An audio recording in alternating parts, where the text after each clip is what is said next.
Yeah, most of the, Oh. That was ominous. Most of the outsiders get pretty, persnickety when you pull them into the material plane. When you pull them out, don't offer them anything for their help, and sit them in a circle so they can't move, and they have to listen to you talk all day. Yes, we get a little angry. You have offered me no food, no drink, no nothing, and I am stuck here, and I have to just listen to you babble on about needing help. Outsider? What? Yes, meaning I'm not from here. I understand that. You summoned an outsider. Well, I mean, Lorento can tell you. It's a little more complicated than that. I crafted a body in the material plane for the spirit, you know? So it's tricky. So I'm pissed off. You pulled a spirit from another plane and put it in a body that you created? Yeah, that's about right. I mean, did you even ask? I mean, we needed help, and they so were you there. ask for help. Oh, he asked. He just hasn't gave me anything in return for the help yet. Or I could have stayed home. So, what is it you want from me, and what are you willing to give me in return? Well, we're gonna be facing some dangerous people, and I just... You've made that abundantly clear. What is the price for your help today? We have Today, some delicious just for the day. Yeah, I'll pay you by the day. I'm a nice guy like that. See, the agreement and the contracts, they always change. You have to watch those. Cess she just shakes her head. It's like, fuck, I have not been drinking enough. This makes no damn sense. That sounds like a very, very good idea. And it would make her very uncomfortable, which would bring me a little joy. And it laughs like crazily. For the day, I want her to be stone cold sober. That is the payment. This is all very interesting, Kel'Thas. Really impressive. The scholarly type. I bet he never shuts up, does he? Nope. See, I told you guys he'd be useful. Look how perceptive he is. Well, I don't really see how that was perceptive of him. It's not even remotely true, let alone... Still talking. See that. Blah, blah, blah, blah, blah, blah, blah. You don't need Still talking. You need to be perceptive. Question, Okay, if he is such a great mage, why can't he do this?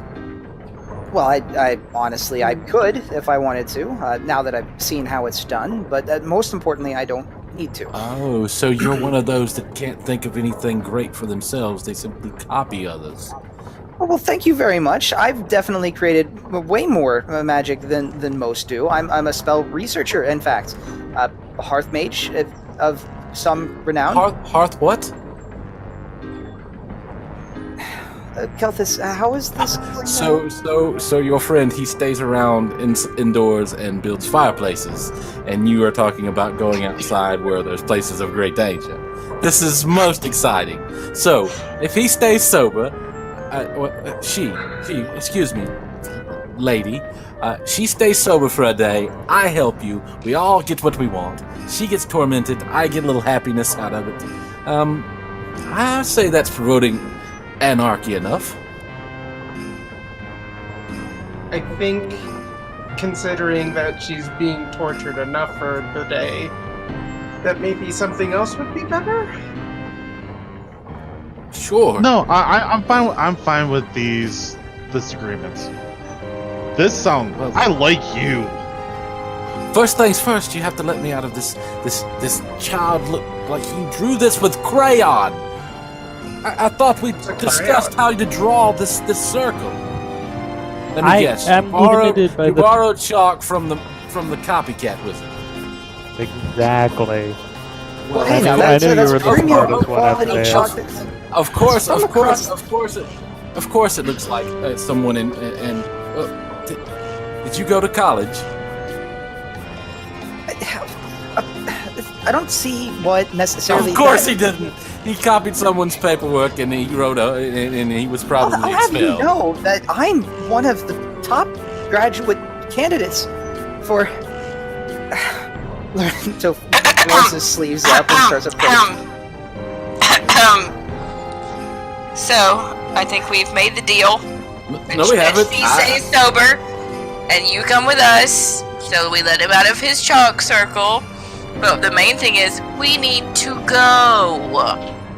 Yeah, once again, where are we going? I would love to know, and I would love to know how to prepare myself for anything that is needed. We're going to the woods. The woods. To kill cannibals. Cannibals. Huh. Okay, so people like to eat people. Cool, that's cool. Somebody in this group's a crier. I have a feeling about it. See how perceptive he is, guys? I knew he'd be a great fit. I'm just not sure. I mean, that this is completely necessary. I could. Have you ever been sure about anything in your life? I'll have you know that I've been sure about many things. Maybe the books that I've written, maybe the spells that I've created. He takes a couple of steps forward. It could be any number of things. You know what I'm most sure about right now is how easily it would be to undo the binding to the material plane that you have right now. But I could try that. Oh no, you're going to send me home. My heart, it flutters. Oh wait, I don't care. There's nothing you can do to hurt me, and you are getting overly exasperated, and it brings me great joy. Copycat mage. Lorento turns with a bit of a pout, makes a couple of steps over to his desk, and reaches over a pile of books to grab a leather sack and hoist it to turn, but then he notices it's considerably heavier than it was before, and he kind of still a little red-faced is bringing it up into both hands, and then maybe starts to lumber down the stairs with a bit of a quiet. He can't even carry his own weight. I bet he has someone do that for him. Let me guess, some sort of magical, copycatted suit of armor or something. Yep. That is perceptive. most glorious. Let's go on this adventure. Hopefully you'll all die and I'll be let free, but that is besides the point. I'm planning on it.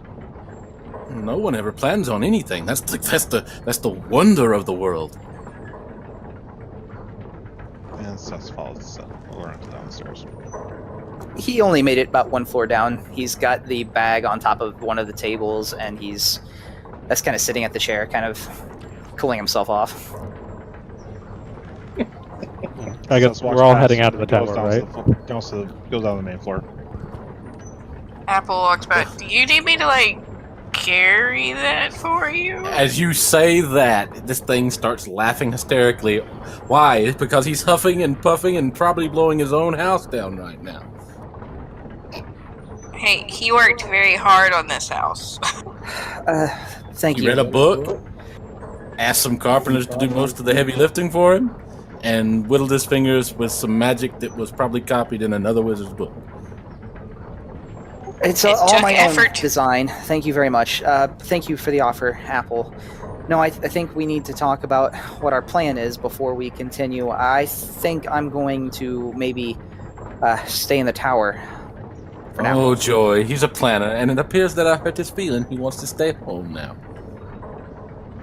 Yes, I'm so hurt that I think it would be best if I stayed behind and offered support. And he makes a little bit of a motion, and Bellwether pulls himself out from beneath his poncho, flutters up with his mechanical wings, and makes his way over to Cess, if she's there. What can Bellwether do exactly? Cess is already outside. Okay, then it makes his way over to Apple. He's going to be my eyes and ears. I will provide support from a bit of a distance. Can you cast spells through him? No, not sort of, not necessarily, but. So what you're saying is that you're going to have him fly around and watch us die? No, that's not my intention either. I can probably send.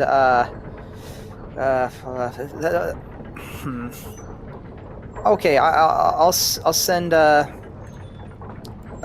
CS1's fine. I can send him with you. I should be fine on my own here, and I will be here as backup. Is this because of the stone that you can't get far away from without throwing up? Lorento looks to the kind of half-torn leather satchel on the table. That could be part of it, but no, I actually do have an idea. Is it just Apple and Lorento, or is there anybody else there? Well, as Kel'Thas is talking to this thing, no one let it out of the circle, so it's just kind of standing there looking at you all.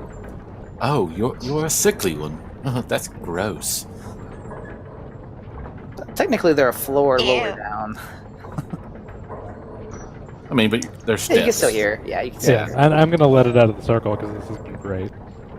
Oh, thank you. Oh, I am in your debt forever. 1,000 blessings upon you, or whatever. Let's get this shit over with. And he jumps up on your shoulder and says, All right, minion, mush. I knew you were the best one to pick, Asmodeus. Let's go. Lorento looks to Apple. Actually, I was thinking, I know for the most part everyone was against this plan. I was thinking I could provide some more support with the tower. I can't command it from a distance. I don't intend to stay close by in any means enough that will ruin our cover, but I'm going to be ready. If you are in trouble, then I should be able to be there in very little time. If we're in trouble, by the time you get a tower through there, we're gonna be dead. Let's just say that may not be as big of a problem as you think. He kind of half smiles a little bit. Are you making What? a pun on big and small? Are you going to shrink your tower? Oh, that's no. I didn't really think about that. No, I have something else in mind. Bet he read it in a book somewhere. Oh, shut up! Lorento shouts down the stairs. Apple just quirks a smile. No, you're having issues with an intellectual equal, I see. Equal? Hardly. Hardly. Anyways, Apple, I promise, if you take CS1 with you and Bellwether, I won't be far behind. Okay. If you insist. But I do think that maybe you should, lift some weights or work on, getting ready to carry this thing around with you. I don't know. That's a complete waste of my time. It's not necessary. It's doing perfectly fine. Right here on this table. Hmm. Being a rock. Go outside, will you? Apple, I don't have opposable thumbs. Someone needs to open the door. Lorento looks over to CS1 and says, "Listen, CS1, follow Apple and follow her instructions." The armor kind of clinks, nods a little bit, and stealths towards Apple. I told you all.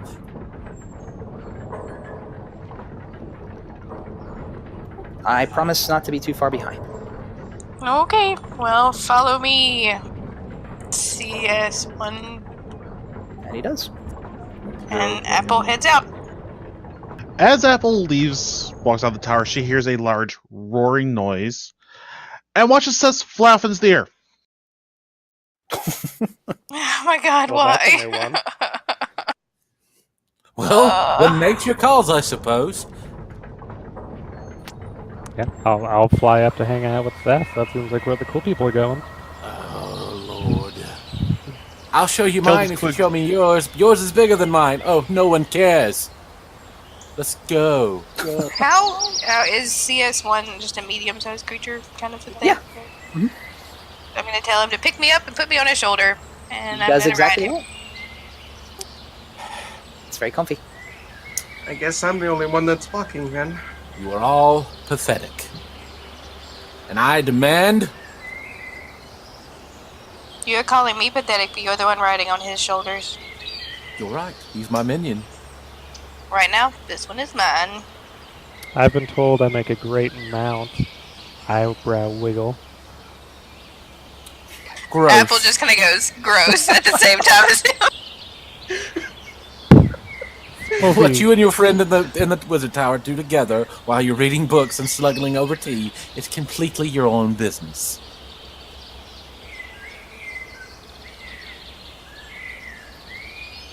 You're comparing, I guess, summoning circles and whatnot, you know.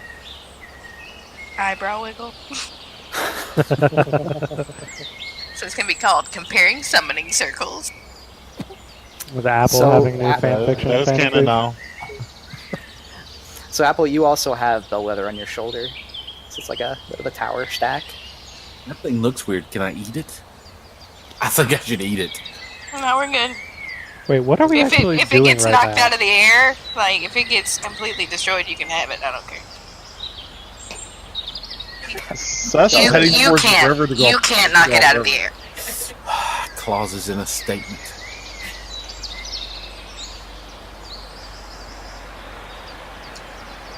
Cess is once again being very impulsive and taking off on her own. I mean, are we going in the right direction as we follow Seth? No one knows. I'm heading upriver. Yeah, I'm heading to the river where I originally cast my spell and kind of following the river until I get to a certain point. And then I'm going to Well. make CS1 stay behind some so that I can go ahead and scout out. Well, here's the beauty of it all. You're flying. That is amazing.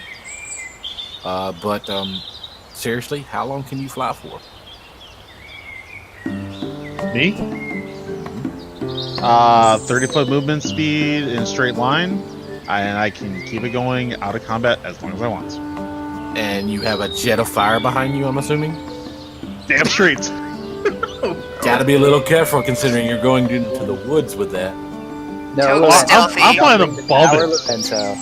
It'd be too noticeable, Lorento. Hey, I didn't Just say I saying. was going into the woods like this. I'm just getting to the river. Oh yeah, well eventually you guys all come to where the rafts and everything are, and yeah.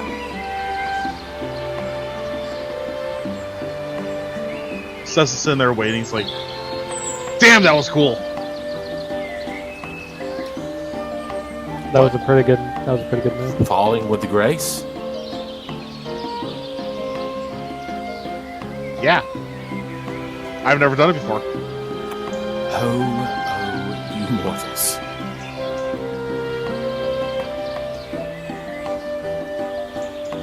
No, not all of us are lucky enough to be born with wings or the ability to levitate or things like that.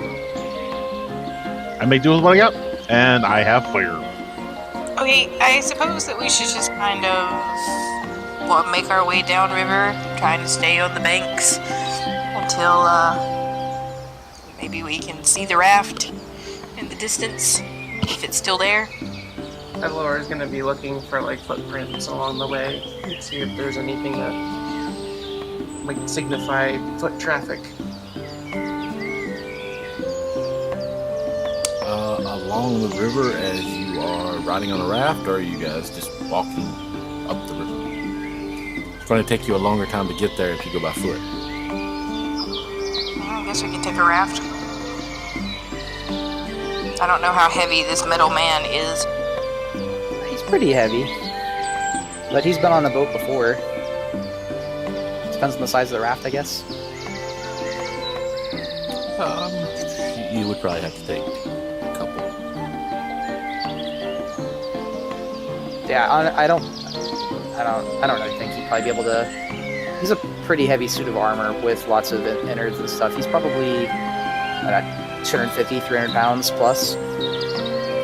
Probably wouldn't hurt a raft so much. Oh, then it'd be fine. Then I guess we're gonna take like 2 rafts. Kind of split up. All right, you guys do the river thing. You're really kind of used to it now, as you are once again in the water, and you guys kind of learn the area, so you know when to dodge rocks and move. And they start to the day starts to wind on, and about later in the afternoon, you actually start to come to the place where Apple you saw the raft set off to the side. However,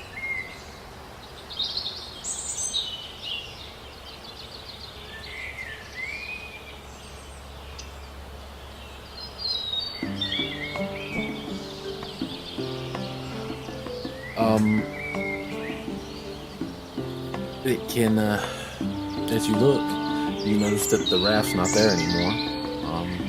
You don't see it at all.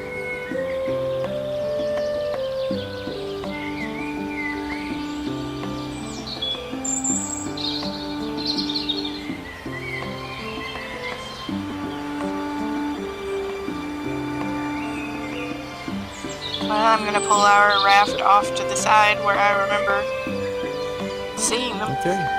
As you pull your raft off to the side where you remember seeing things, yeah, this looks like part of the Hushwood. And it seems to, if anybody went anywhere here, they either continued downriver or they went into the Hushwood.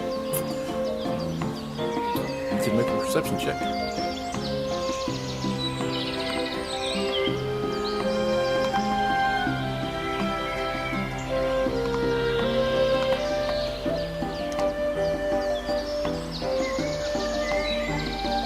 You all begin to look around. You do see a set of larger footprints. They seem to have headed into the Hushwood.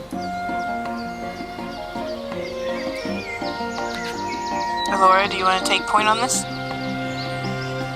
I can do that. And she takes out Valthurin and starts kind of following the footprints slowly. All right. As you take point, I need you all to roll onto the map the Hushwood again. Again. Should be a comma there at the Hushwood. Again. You guys can enter right down here.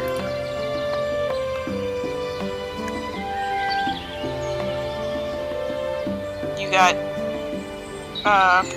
Al over there, Lorento.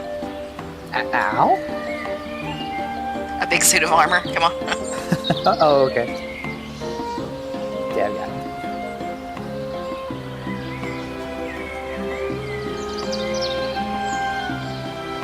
Since Elora is taking point and scouting ahead, I'm going to let her move up to here while everybody else is heading back. And with that, you start to track. It starts to grow later in the night, and once again, you all hear the all too familiar sounds of the Hushwood. You've all been here before. You still see remnants every once in a while of hanging mariners around the area, but no dark figures jump from them this time. That's long been past. A thick fog begins to set in on the Hushwood, however, and darkness as the light is blotted out as you start to travel deeper into the area, following the tracks. And at about the point where you think that you may have to stop and set up camp yourselves for the night, you can make me a perception check, Elora. And I need a stealth check from you as well. Okay. Should have cast my new spell, but so well. Bummer. Yeah, Do we have our new spells? that's not terrible. You've rested, yeah. Okay. Okay. Elora, you actually see the flint of what looks to be a campsite as you're stealthing up slowly. And you see what looks to be a rock outcropping and what looks to be a clear section of land. And there you see a man. He is sitting up right here against the wall, just sort of watching the fire. Not much is being said. Is it? Do I only see the one? You only see one fellow, yes. Okay. She's going to Gonna go back to the rest of the party and report what she sees first. Sure. Look, there's someone up ahead. I think it's too hard to say if it's the one that we've seen before, but he seems to be kind of set up around a campfire. I can get closer and see if anyone else is there, or I can see what they're doing. Could it be the one that was killed? Left behind? No, he's just sitting against the rocks. I mean, you can sit a body up. I'm just saying. Well, I can go check it out. If you would like. Should we follow you, or do you want us to wait here? Would you like me to come with you? If you hear me scream, then you should probably charge in. And, it's like, I'll actually be able to keep up with stealth checks this time. And she cast invisibility on herself. Ooh. Okay. So she's going to start heading back, slowly walking, and just kind of... Just give me just a moment. All right. Okay. There you go. You're marked as hidden. Can I do a perception check to see if that guy was still there? You can.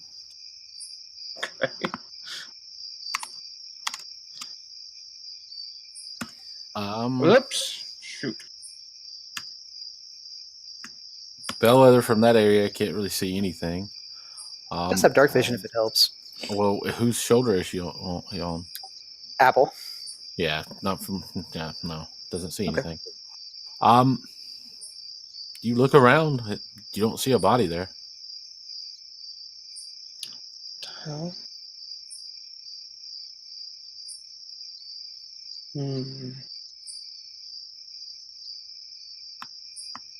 Do I see any footprints along the ground or anything? Make another perception check. You say with a smile, I can hear it.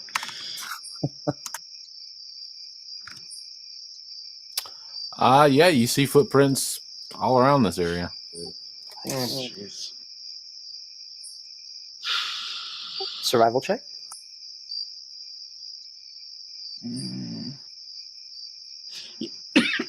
I tell if there's any that just kind of walked off or anything? Yeah, that would be a survival track check. Yeah. Okay.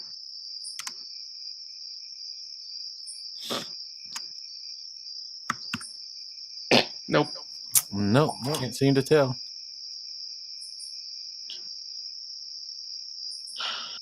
I'm going to go... This is probably a bad idea. I'm going to go over to where I saw Sure. the person. Right around here. Awesome. That's not a good sign. As you look around in that area, you do catch the slightest hint of someone moving from here around these rocks. Shit.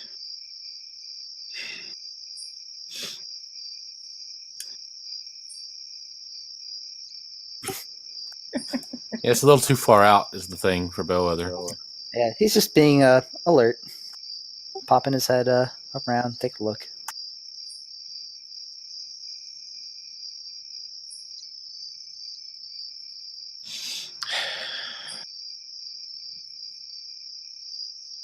Okay. Yeah, I think Elora's just going to head back to the rest of it. Like, that's enough. As you do that, I'm not stupid enough to do that again. there, I need you to stop right here. Oh, okay.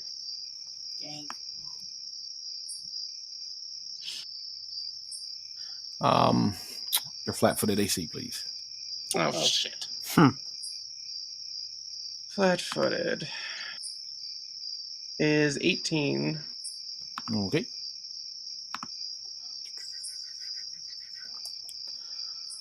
All right, here we go.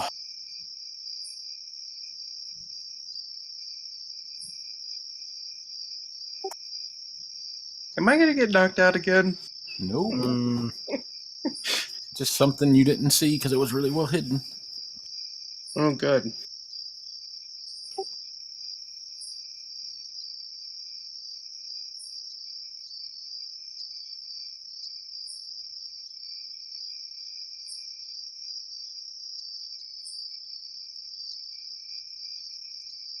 All right.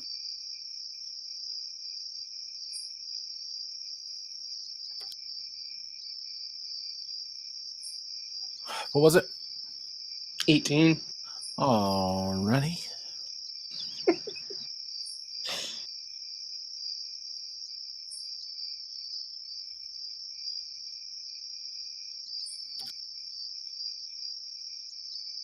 You take 7 points as you're walking back this time. You hear this thing go ping, and you see these massive jaws of metal wham right across your ankle, hearing a Ouch. snapping, sickening sound as you look down and see a massive bear trap around your person. As you go to pull out with the jerk reaction, you see a chain as it's hidden along the ground, clutched firmly to those rocks. For all intents and purposes, you were immobilized. Oh, good. I think Elora's gonna call out. Is invisibility still there? Or is that gone after I get hit? It's not gone, but anybody that saw the trap activate knows, and they can see the trap being tugged. They know what square you're in. Okay. She's But no, gonna you're call still- out to people. The All rest right. of our party. The rest of the party, you guys are being called out to. What are you doing? I'll go. Help! I'm stuck in a trap. Slow self movements. Be careful, there are people around. Apple's gonna tell CS1 to go help Elora try to get out of that trap. Okay. As you move forward, Kel'Thas, I need your flat-footed AC. Jeez. 23. Okay. Actually, does mage armor affect flat-footed? No, it's just like armor. Okay, then 23.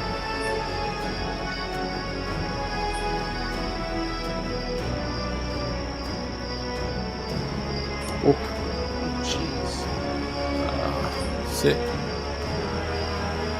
7 damage. 20 hits you, so 19 damage there. So can I use the bracers of retaliation?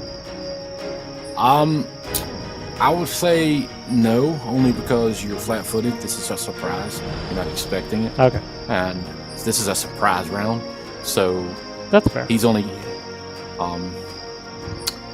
so yeah. Here's the fun part.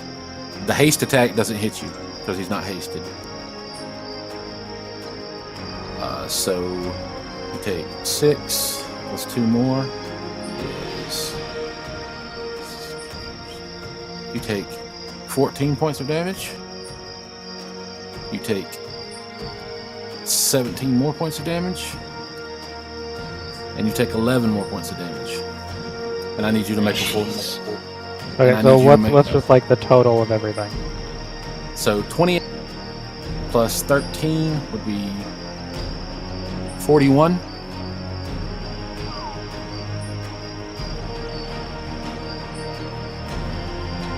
So 41 plus 19, 60 points of damage total.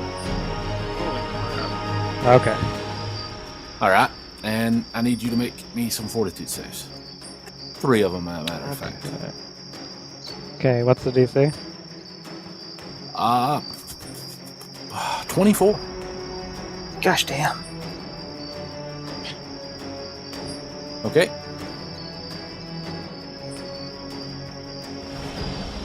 I need one. No, just one more because yeah. One more. All right, man, you're good.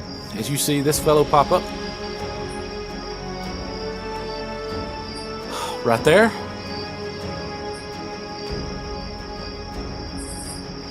Cess. What is your flat footed? 17. All right, here we go. Oh shit. Let me roll to confirm that.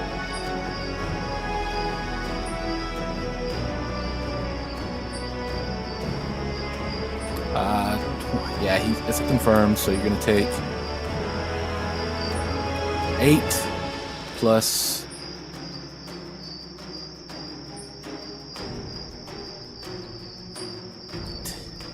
18, so 26.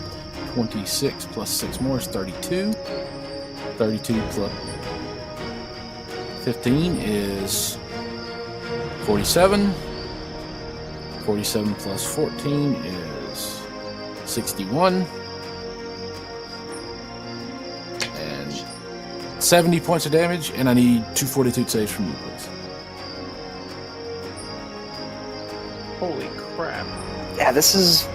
We did not want to mess around with these guys in their You stealth. said what? Those. Well, we did the best we could. I mean, we had 24, you said? Elora stealth and while invisible. It's true.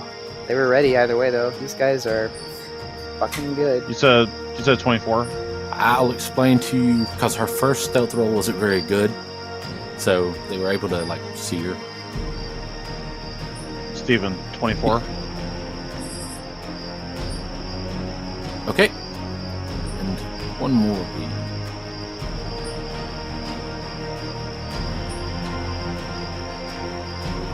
Okay, so you take one of these. You take 2 strength. Oh, damn. Holy crap. Okay. I guess it's good for you. Like, you don't need strength for anything at all. Very much.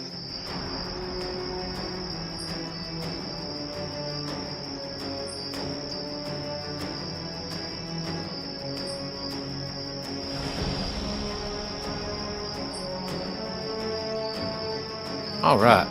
With that, guys, we of course will be rolling initiatives.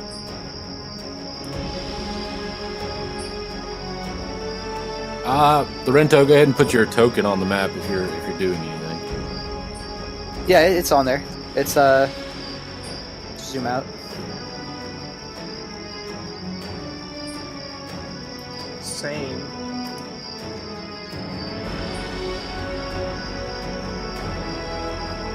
Does somebody pop up by Cess? Yes. Fix it up. Make it. Well, we're boned.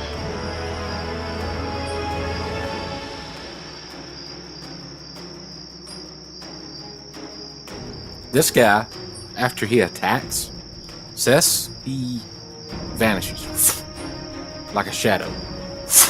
Gone. And what you guys see is after he vanishes, basically pulls into this guy, like a shadow pulls into the same form. And he's gone.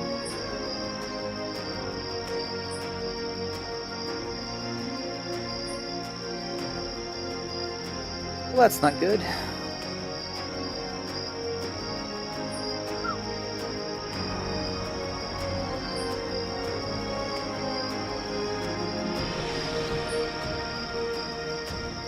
And this guy, he is actually going to, since you're flat-footed, do you have combat reflexes on Kel'Thas? No. Alright, he's going to move around this tree, and I'm going to roll something secretively, and he's going to disappear from sight.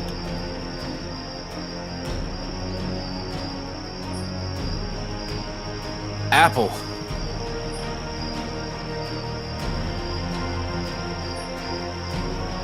Yeah, no, I'm gonna use click channel. So I'm gonna do a regular channel, and instead of moving, I'm going to use another set of. Oh, clutch. So everybody that took damage can heal 35.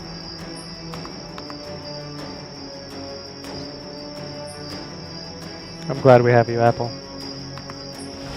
Construct. So he has got his order. He is going to look at this bear trap on Elora's foot, and I think probably try and destroy it. I don't know, strength check or maybe attack it. He can try to pry it open with a strength check. Okay. He can, or you can just try to straight break it. What literally did apple tell him to do? Help Elora. All right. So wait a sec. Is Elora even visible? No. Oh shit. I'm gonna be honest. He didn't move from that spot because he doesn't know where Elora's at. Well, he would have to move like far enough to be able to see her. So I figured he'd move, and then when he doesn't see her, he would probably just get a little stop. confused. Yeah, and stop. So I'll make a perception check. Mm-hmm. Perception really based high. on wisdom. Yes. That's literally impossible. But hold on. What's the largest penalty you can have the stat modifiers? You can't. I mean, there's really no given penalty, but just roll a d20. He's got invisibility, so she gets a plus 20 on it right now. If I'm stationary, it's plus 40. But you're not. I'm going to say you're not stationary because you have a fucking trap with a chain tied to these rocks on you. Yeah, so he does not see Elora. He might see the chain, but there's no intelligence. You have to be literal. Yep. Kel'Thas.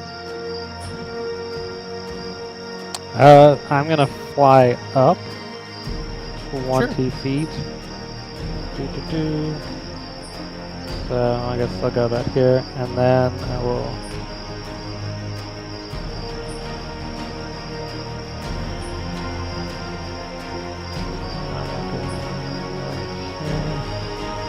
Yeah, then I'll cast.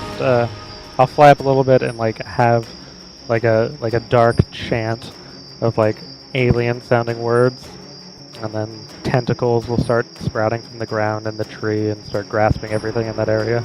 Okay.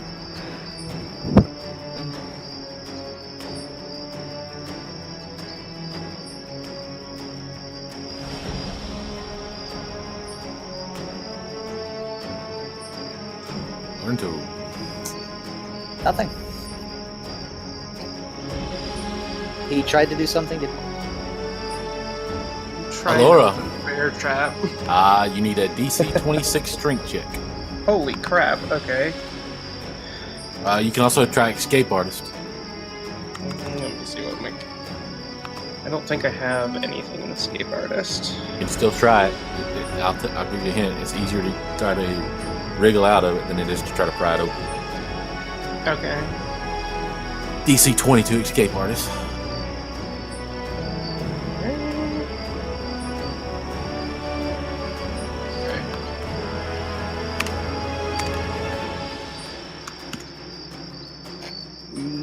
Nope, you're stuck.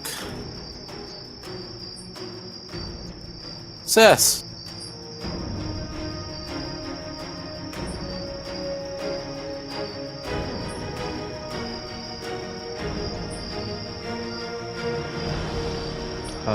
Yeah. It's perception check to see if she can spot him. That's about all I really have. Sure. Nice. Right here. This is gonna hurt.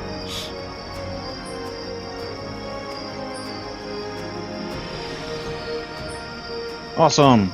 Going to take then, since I now see him. There, and yeah, I'm lobbing a fucking fire blast at his face. Okay.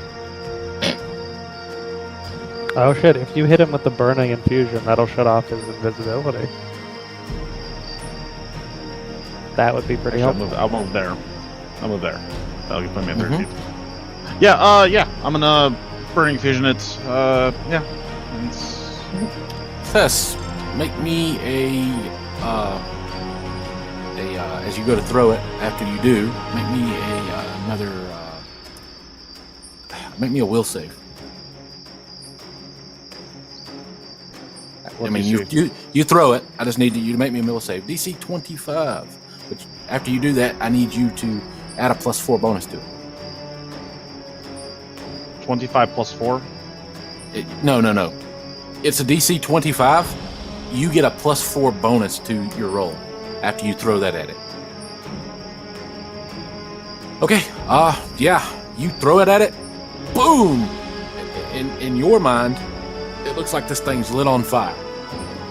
Everybody else that's able to see right now, I'll say pretty much everybody, because he's right next to a fire. You all get to make me will saves with a +4 modifier as well. So right now, Cess, you just see this guy on fire, like you hit him. Fuck yeah!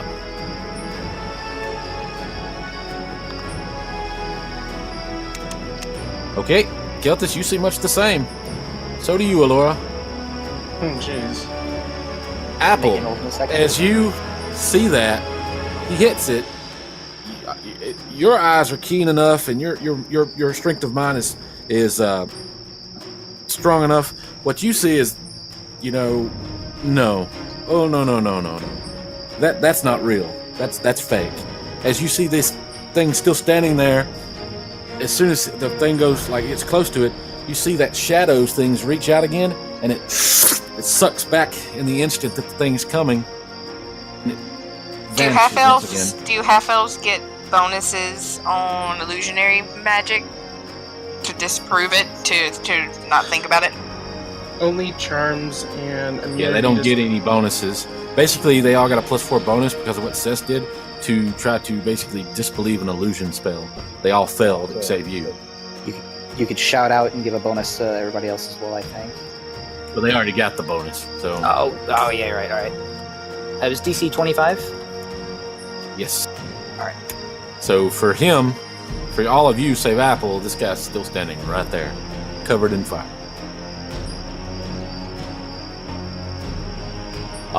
Lorento, yeah, that's not real. That's not real. He knows what's going on. Tower's turn. So, you guys hear, kind of in the distance, this kind of distant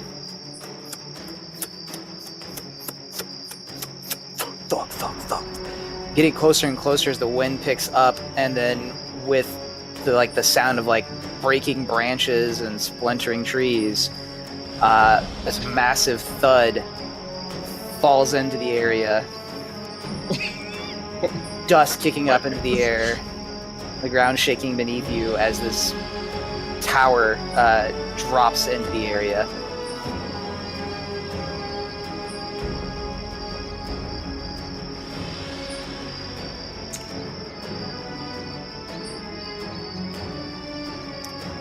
And it's spent its turn getting to that point and making the landing, so there's not much else it can do.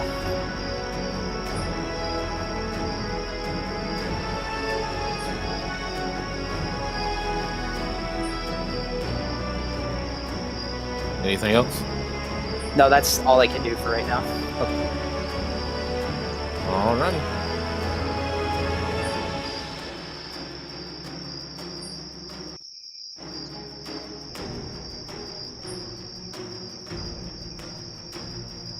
Alright, Kel'Thas. Your turn again. Are you in your own black tentacles? I mean, I'm flagged, so it doesn't hit me. Can I perception like Cess did to try and see invisible people? Sure. Okay. Might as well. You don't see anything. What about me? I guess I just wander over here and continue to stare and try and see something. Or I guess ready in action to attack if I see someone.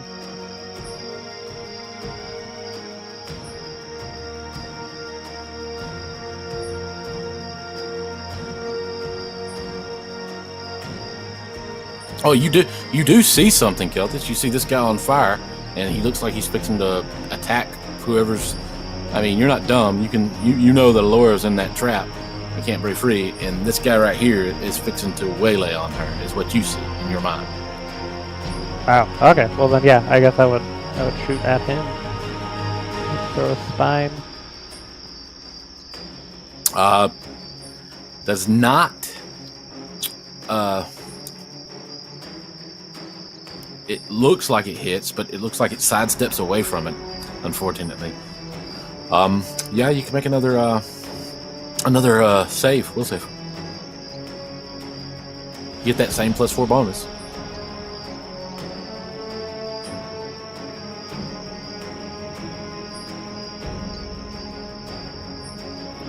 There we go. That is fake. That is so fake. He's playing you all for fools. I'll shout that to everybody. But know that as he appears instantly after he does this. Apple, your flat-footed AC. 16. So you take 9. You take 6, and the one misses, so... Give me a second. 9 and 6 is 14, plus 17 is 31. 31 plus 12 is 43 points of damage, and I need 2 fortitude saves.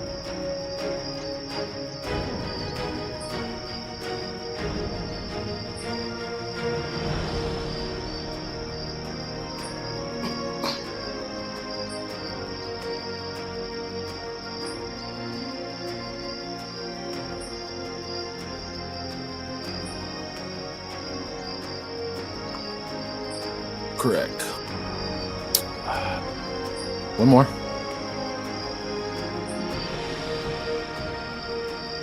All right, the 2 failed. You take 5 points of strength damage. That's not good. And as this happens, all of you see this person right here vanishes over here to this guy again and disappears.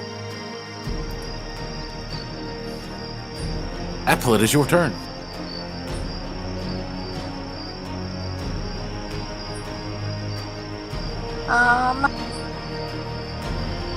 Yeah, this big scary guy is right behind you. Yeah, okay. I know Elora's in that trap. You do? I'm gonna cast Grace on myself. Mm-hmm. And run. And quick runner shirt. Get my ass to Elora. Cast freedom of movement on her. Okay. Elora, you are no longer grappled by the trap. It just falls from your legs like it was never there. And with that, the construct soldier, it still just stands there. I'm gonna command it to attack the guy that just attacked me. Okay, there we go. So it's going to, if it sees that thing, it's going to move in. Literally, as she runs by, she's like, "Kill the guy that just hurt me." Moves in and makes an attack. Okay, go ahead.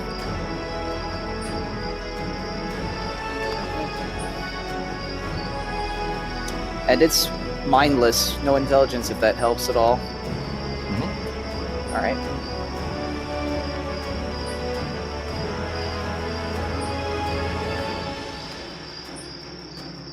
Slashes through and just misses wide.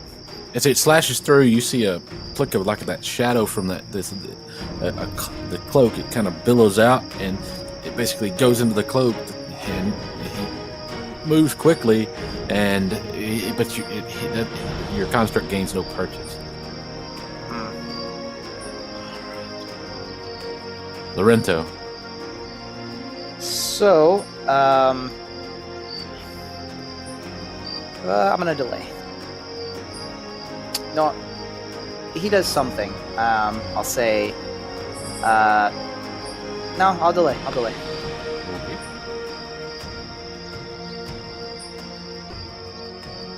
Elora, you're free.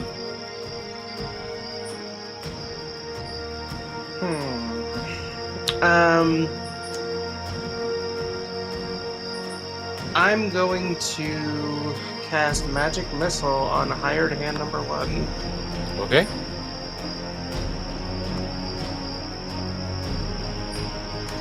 That will break your invisibility, of course.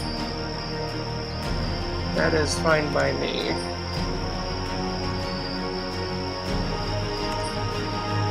Wow. Oh, wait, hold on a second. That didn't work. Yeah, just should be There we go. 44? 44. Okay.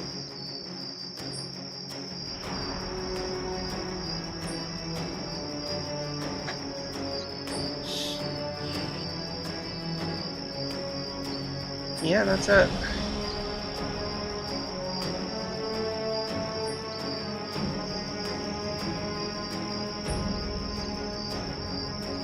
Alright, time for some fun. Yeah. You see Cess quickly gather power. And then just lets loose a giant blast. Burning Infusion on it. It's going to be a... Assuming it hits 15, reflex save. And I'm also empowering it. Okay, go ahead. All right.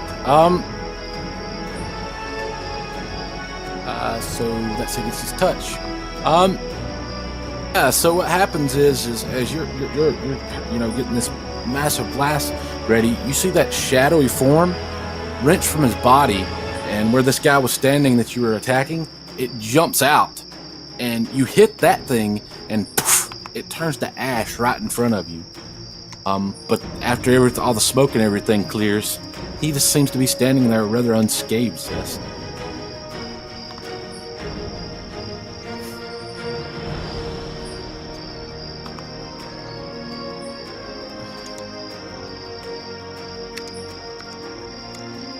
Tower. Okay, so this thing... Well, wait, Cess, you can still move. I forgot about that. That's my apologies. Basically, you just saw one of these like a shadow form of him, basically leap out and take the hit for him. Yeah. Yeah, but it turns to ash in the presence of him.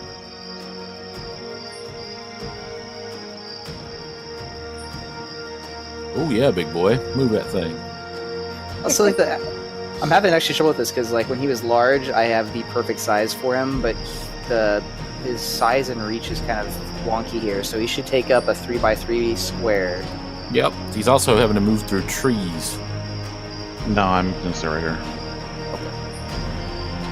So he should take up this much space, but he's obviously much larger since that's the center.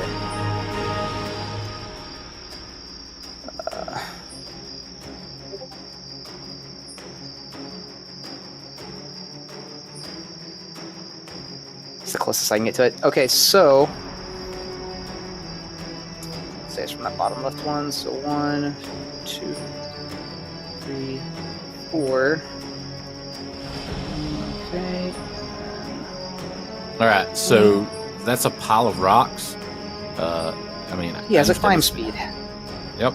So he is just kind of like these long mechanical thudding heavy legs are just kind of like plowing over everything it comes across and just making its way through it pretty easily. Okay. Now next question is he immune to fire? He has hardness. He has at least hardness 10. I'll have to double check, it could be higher.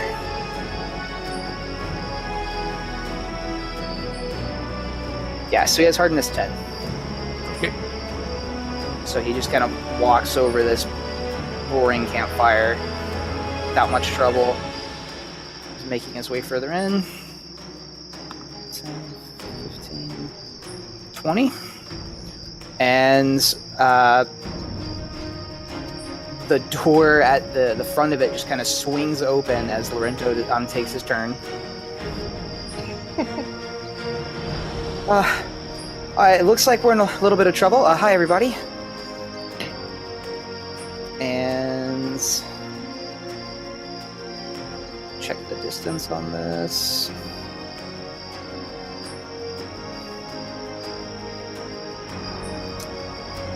Yeah, Lorento will cast... It's going to need some more distance, actually. So he is... going to prepare an action to cast a spell the second he sees a threat within range. Okay. Go ahead and cast your spell. Does he see a threat within... yeah, he does, because this guy basically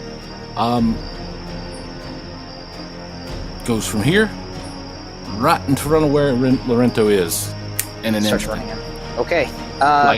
He disappears, and he appears right before you. Okay. What Lorento's seen so far, he knows about the illusions and stuff. He knows there is some fuckery going on right here. Can I make some kind of spellcraft check to see if I'm about to attack the real thing? And make a will save to see if you disbelieve it. Or He did already. Or He not. got a 25. Unless I have to make another one. Mm-hmm. Okay. Any bonuses? No. You don't know if this guy's real or not. Natural 1. Oh no. He looks very real to you. So Lorento sees this threat coming in, and he casts. So he kind of like takes his fingers and like makes this quick twisting motion. All of a sudden, this sphere of energy pops up around him, and he casts a Blade of Spear. Okay.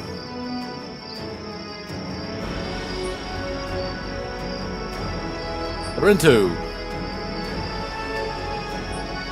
That was your turn? That is it. Oh, he prepared the action. This thing came at him.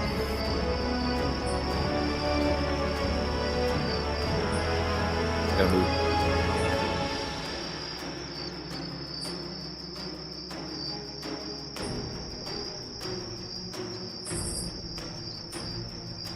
Imagine that thing's like an armored personnel carrier, though. Not much different. That's the idea. It's fucking destroying forest.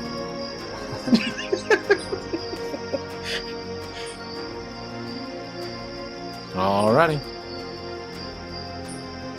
So I mean, I'm sorry. The door's wide open, so Lorento's right there. If it helps. Yeah, I know. Alrighty.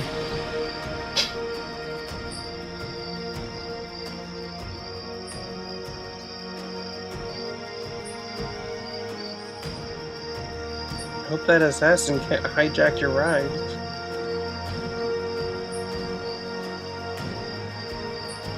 Having a hell of a time. That's not where he's actually at.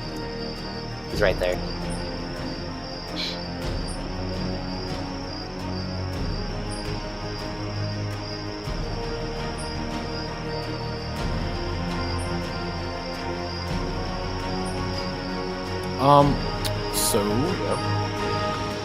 So if it helps at all, so basically there is a staircase that comes up the side of the tower, and that's at the top of that staircase is a door that's open, and that's what Lorento is standing in right now, right in the entrance of it. So there is no behind him unless there is another way that they, etc.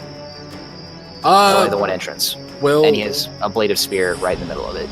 so as you see that right there, that guy comes up and you cast a bladed sphere.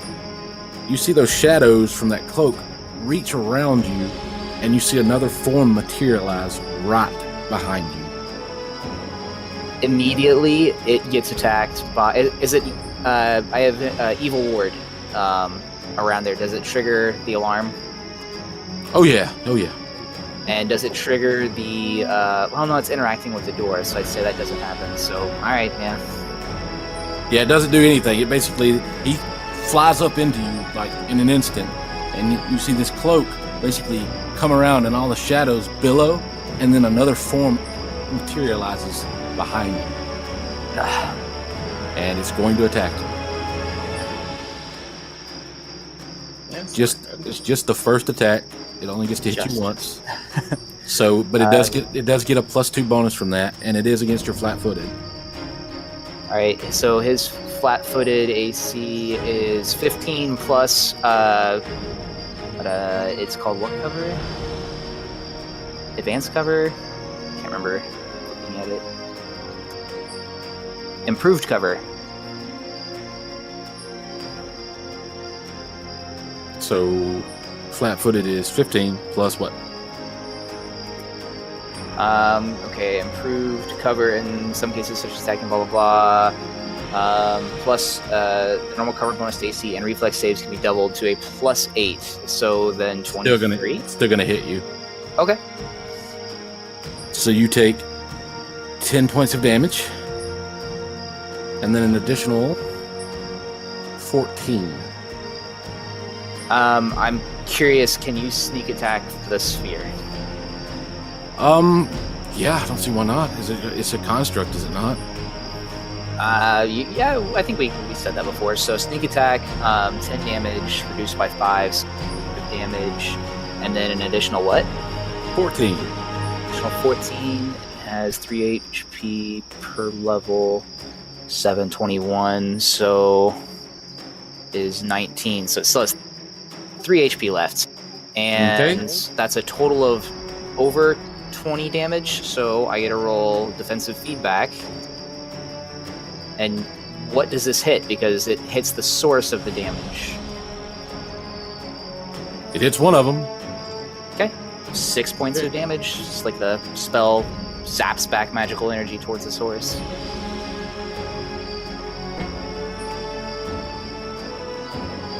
Apple.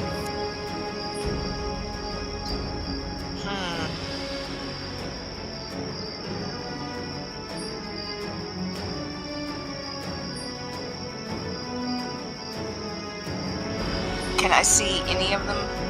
See this one right in front of Lorento. I need to make a will save to make sure he's real. You would.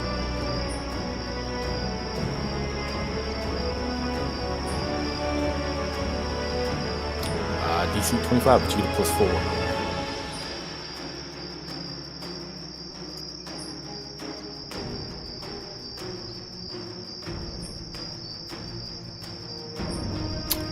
This looks very real to you.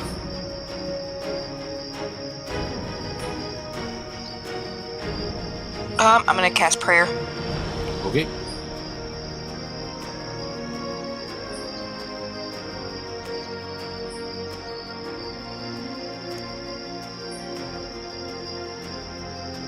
Construct. Alright, it's going to rush forward full speed if it can. Let's see.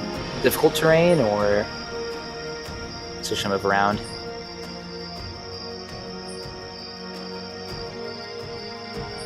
I guess it's about right there. Its original orders are to witch protect Lorento, so that's where it's doing.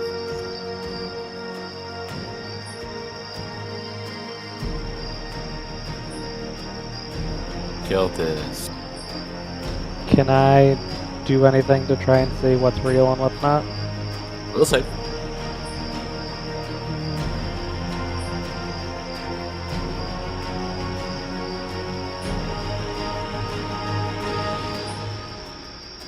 Oh my god. That thing looks really real. Okay, I'm gonna move slightly closer. I'm gonna ready an action for if somebody shouts, that's the real one, to attack it. I'm just gonna say that out Okay. loud. I'll be like, somebody tell me what's real. And that's it, I guess. So Lorento sees the source of the shadow come out from this one and then forms behind him as another one. Yep. Right now he sees two people flanking him, pretty much. Alright, obviously magical in nature as far as Lorento can tell. Spellcraft track to try and see if he understands if this is like a figment being created, or like would it make sense for he's basically what he wants to do is he wants to dispel the source. Is the source going to be the figment that's created, or the source creating the figment? So he wants to try and make a check and see if he understands that. Sure. Another +2 if it's unique magic. It is very unique magic, and it is basically the source is creating the figment. But at the moment, Okay. due to your failed will save, you don't know which one's the source. He is going to take a guess that the source, being physical, could not make its way through the blade of sphere. The one behind him, he's guessing, is going to be the fake one, and he is going to try and dispel hired hand number 2. And he will empower his dispel. Sure. It's a 19 Are to you overcome. casting defensively? He's within the sphere, he's within cover, so at this point it's partial cover. I don't think he needs to.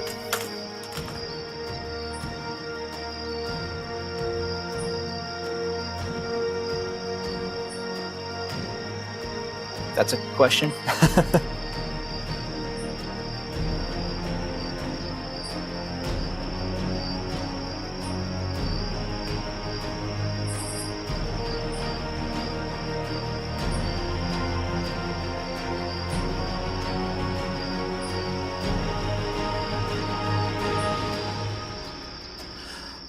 Sure, as long as the opponent is flat-footed or the rogue is flanking. Concealment does not grant you ability to deny your opponent dex simply by virtue of having it.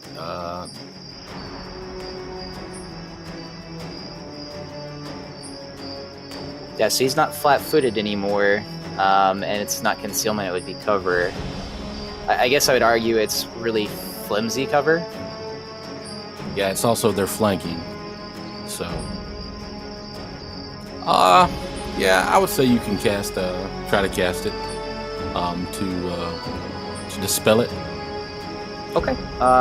He did a caster level check, and he got a 19. That is not enough to dispel this thing. So if he has any other effects, it goes down to the next spell. Okay. Any chance he gets a +1 from prayer? I don't think so. Caster level. I got it. I know what spell it affects. Wait, hold on. You make one dispel check and compare that to the spell with a higher caster level. DC is 11 plus the spell's caster level. That's a 9th level spell? Oh wait, caster level. A 9th. So not a 9th level, but a level 9. Okay. Mm-hmm. Alright, yeah, so he goes on to the next spell down. Does he successfully dispel something? Yep, sure does. Alright, so then basically as Lorento starts to pull up these symbols that he's carving into the air and they just eat into the area around this first thing, obviously something fails and it makes its way down to a lower level and breaks through some kind of magic there. Seeing that, Lorento then weaves his hands to the air and casts another spell called Wormer Retaliation.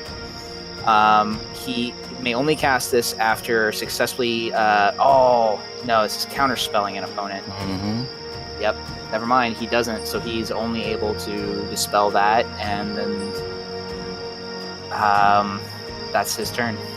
Yep. Shit. Elora.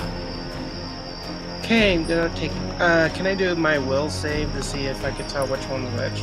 Or if this one.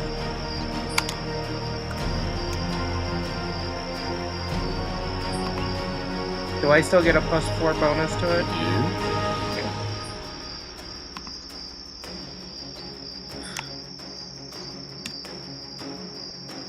Is that what you're +4?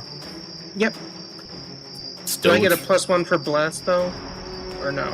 I don't think bless gives you +1 to. You don't have bless, you have prayer. Prayer. Let me look. If it gives a +1 to saves, you get it. But if not, nope. You get a +1 look bonus on attack rolls, weapon damage rolls, saves, and skill checks. So I'll be damned. this guy right here, it's fake as shit.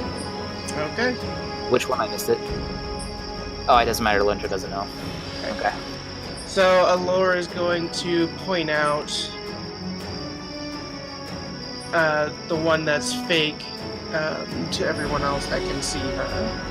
Problem is, no one but really Lorento and the construct can see inside his door right now to see the other guy. Sure.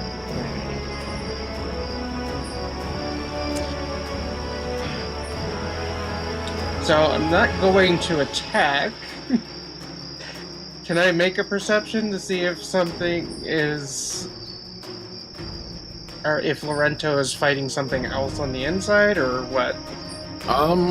Yeah, you can. You can try. From that angle, I don't see how you're going to be able to see anything. You'd have to move. Okay. Did Elora say something? I pointed out the one that was fake to everyone else that can see. So I guess I'll take a few steps down here. Yeah, now you see one behind Lorento, and it looks like it is lining him up to hit a home run. Ouch. Do I have enough movement to get in there? You can't move in there. Even though that thing's fake, Lorento's right there, and you could move through him, but you'd provoke an attack of opportunity yourself. Okay. Shoot. Yep. She'll call out, "The real one's inside!" And then she will cast Let me see. Oh, let's try displacement. Okay. And then I think what you'll do is... Let me see here.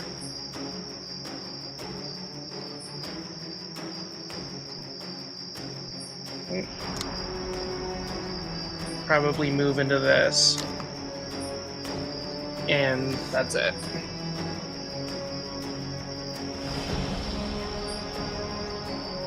All right. Cess. Okay.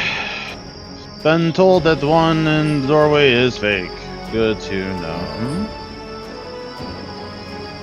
If I move there, do I have shot on the guy behind Lorento? Most certainly do. Good. He's gonna get his ass lit up. All right. Go ahead.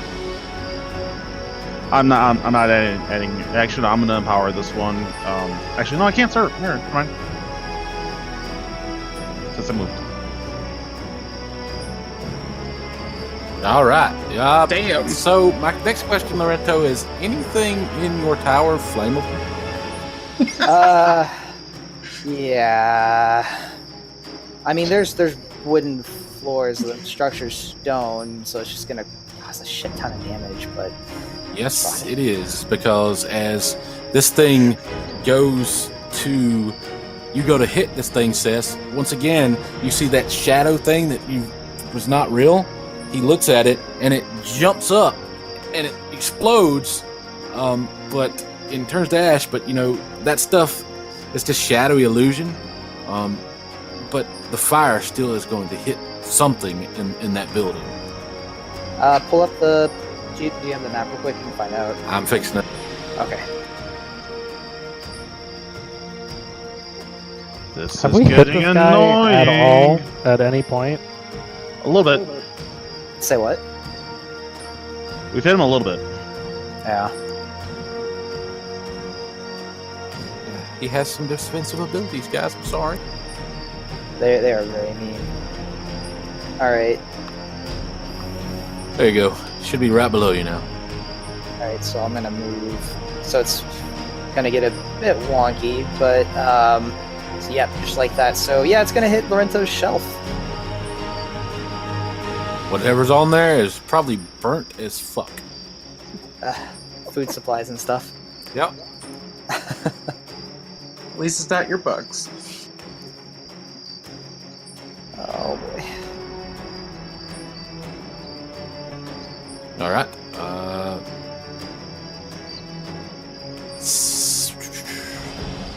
The tower castle thing, it can do things, but I don't think it can really affect anybody inside, can it? I guess the question is sort of like Lorento's right there in the door frame, so it's more like he's right here, I guess. Mm-hmm. And then, oh man, I don't really think he's gonna be able to hit this other one, but he's gonna try to anyways, maybe at a penalty. Okay, go ahead. The hired hand. Yeah, number 2, the only one that he can actually touch. So he's not gonna be able to get inside of himself to do it. 2's gone. Yeah, it's gone. Oh. Yeah, it basically, when Cess threw that thing, that you see the shadow go up and it vanishes, and it basically after she hits it, it vanishes, absorbing the impact pretty much. But because it's not really real, it flies in and hits your building. Okay, so then Hired Hand 2 isn't anywhere on the map. It's just Hired Hand 1 right now? Currently, yes. Just Hired Hand 1. Okay, yeah, he can't hit anything inside of himself. So he does nothing. There's nothing he can do. Lorento, I have a question to ask you. Please answer your DM.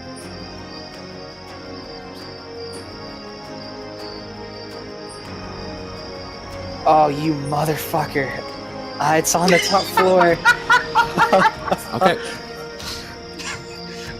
So this guy, he turns, he starts to walk up the stairs, and I need you to make a perception check.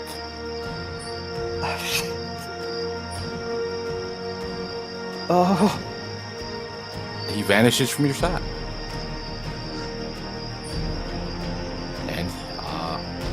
Yeah. Free action, Lorento shouts, "He's heading inside, help!" And,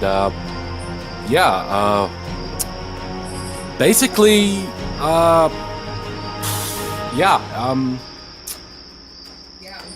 he's going to get what he wants. And, he's going to find it, do what he needs to do with it. Lorento, you're free to follow after him, and so are the other guys. But yeah, I need you, if you go to off, do what you gotta do. I need to know. Yeah, are we out of initiative?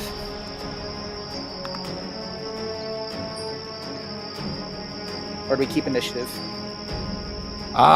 You gotta keep initiative. I mean, this is still a threat. Okay.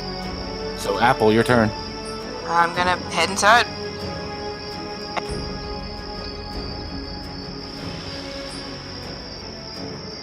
Alright. Or, I mean, I'll just take the full double move for my action. Alright. You don't see anything. Apple, be careful. Oh, Jesus. This is not gonna be good. Construct? Crap, he hasn't received orders, but he saw the threat hit inside, so he'll do the same. 5, 10, 15, he will stop there. He doesn't have any other orders. Alrighty.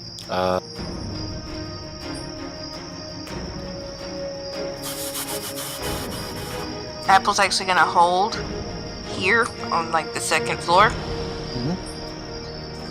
And if she hears anyone coming down the tower, it doesn't matter. When that sound gets near her, she's prepping Burst of Radiance. Okay. By the way, if it helps, the darker part of the stairs is the lower part, brighter is the higher. Like that goes up to the next floor. Basically,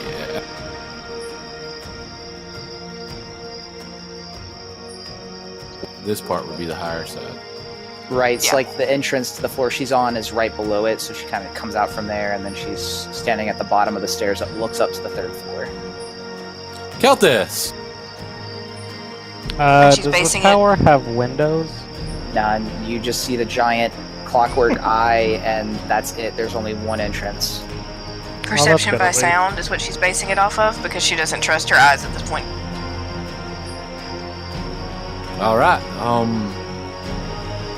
Wait, do we have a map for the inside? Yeah. look at just the look very down. bottom Look of the map. It was kind of makeshift because I wasn't expecting tower combat, but, you know. Okay, well... Well, let's, I was, but, you know. This works. Just throwing it onto the map real quick. I'm happy that I finally is get to use Lorento at the front door? He is. Okay, I'll just come in. Was it less expected or more hopeful? I was hoping we'd like roleplay in it, not fight, but here we are. Yeah, and I guess I'll ready an action if I hear anything. Seems like the only thing to do. Okay, you guys don't hear anything. Lorento. Lorento closes the door, movement action. Well, he'll say free action, keep the door closed. Movement action, close it. Is it free action to dispel? Your own spells? If they're duration, you can drop them. Yeah. So he drops it.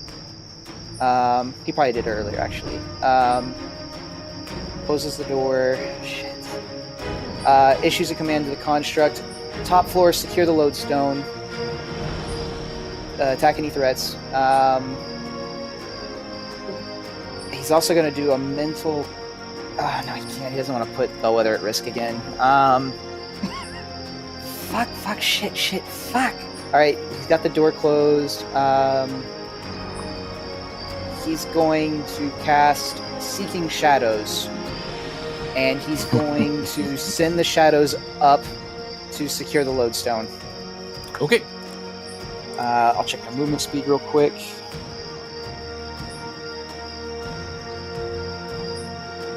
Shadows moves up to 30 feet.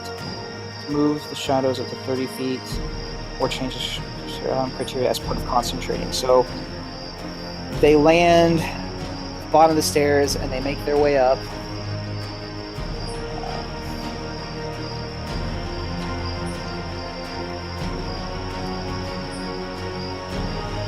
So 5, 10, 15, 20, 25, 30. Make their stuff right here. And that's it. They're pretty big, but for what's intents and purposes, it's not going to find anything from right there. But if it helps, it's like a 10-foot radius, I think. And you're trying to secure the lodestone? Correct. That was what he's doing. So he, when it's necessary, will make perception checks around the area that's touching. Trying to Go ahead. see out and find it. We get bonus equal to caster level plus oh shit. Okay.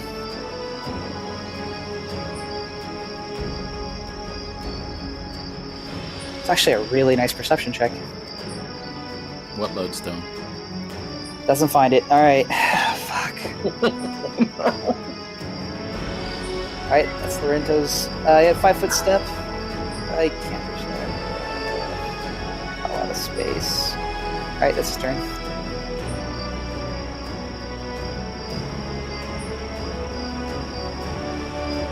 I mean, we can move through allied Yeah. areas, so... You need to answer that question too.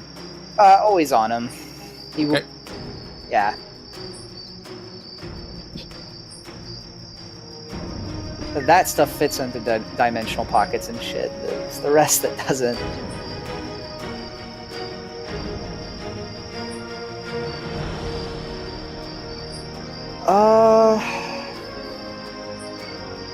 Yeah. There's probably he would probably store. I'll give you a list of stuff that he would probably store up there, as long as some other information.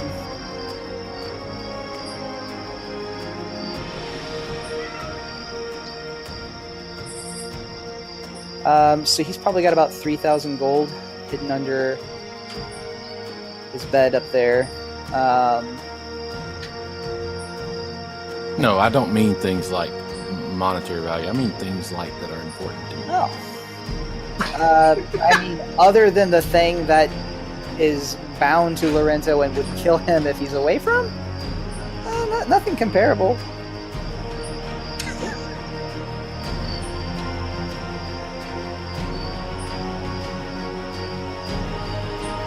All right.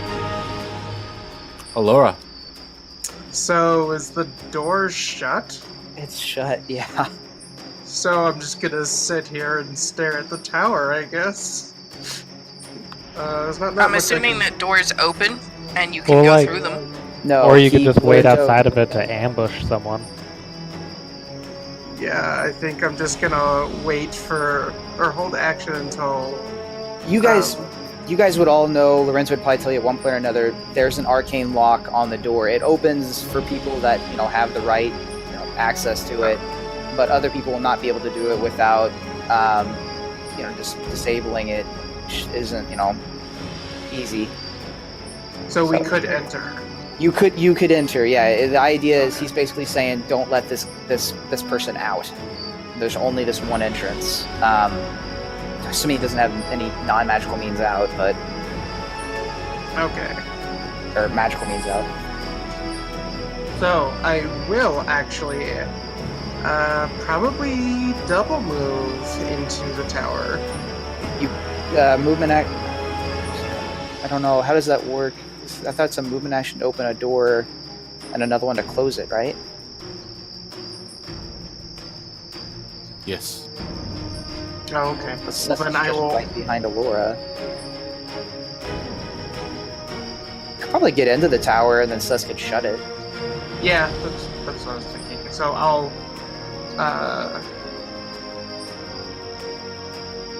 So can I just walk to the door, open it, and then that's it, then? Because I can't... And close it behind move. you is very important. Yeah, but Cess is gonna come in right after me. But But I close can't- it in between everyone just in case. She's asking, like, as part of her movement action, can she get to the door and open it and then get inside as basically her one action, 30 movement feet? Sure. Sure, I'll allow that. Okay. So I'll enter in the tower. All right. And leave it open for Cess in hopes that she'll... Cess.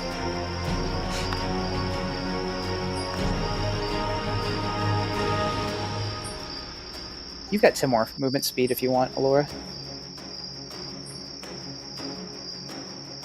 Okay. All right. Cess Cess. walks up to the door and closes it. All This right. is going to be interesting. She's staying outside, or? I'm staying outside, and I'm gonna make a perception check. Okay. Oh, nice. The Wyman's Ward, what is it doing? The tower. It doesn't have any commands. It's going to delay.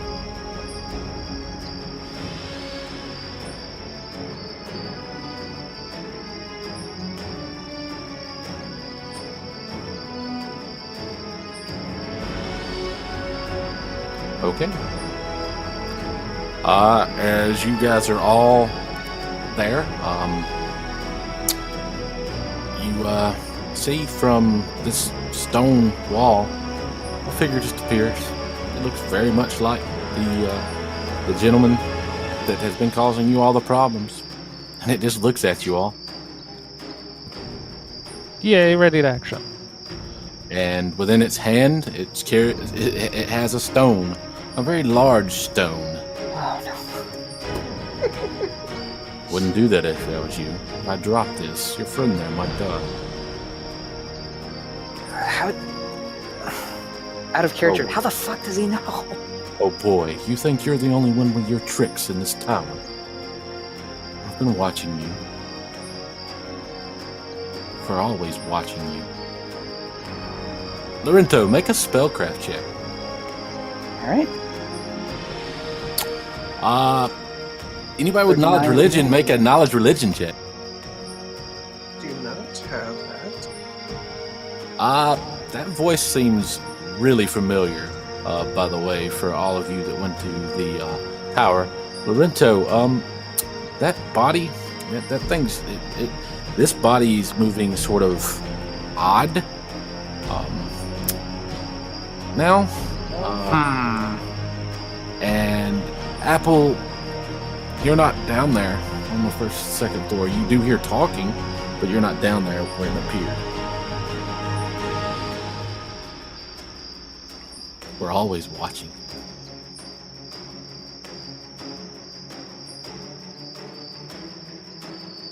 It's Lorento's turn. Wait, no, whose turn is it? No, it's the hired hand's turn. But I had a ready to action. If I I can know. still do that. It not just yet, because Apple had a ready action that may trigger. Apple, you hear, stuff downstairs. I need you to make a perception check.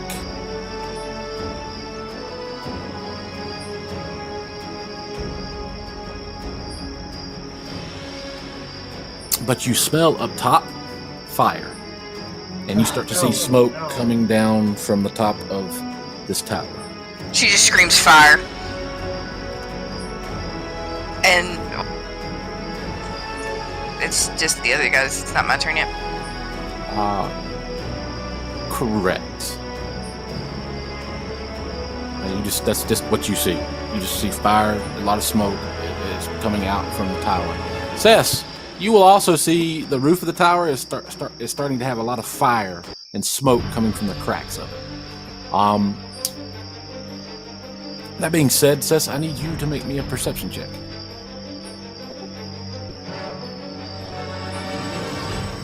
Cess. Okay.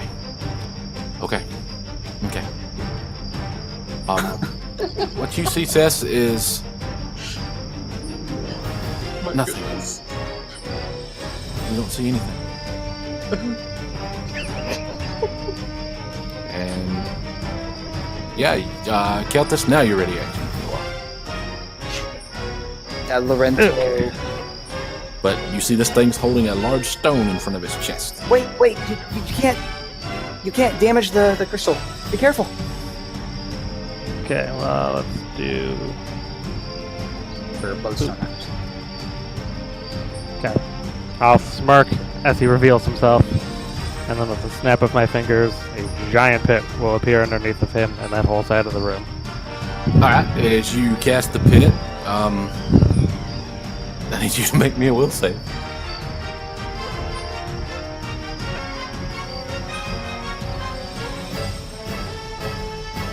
Kel'Thas, will save. You get a +4. Okay. You get a +5 with prayer.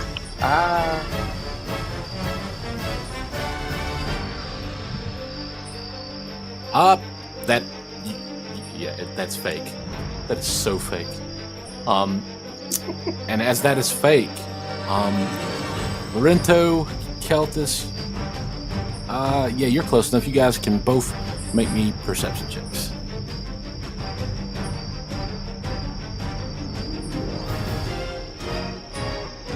Kel'Thas, as you're close to the door, you hear a click. We're still, like, physically blocking the door, though, right? On the other side of the door. Okay. It's more like a steady thud, and then like a twist. Did you get that, Steven?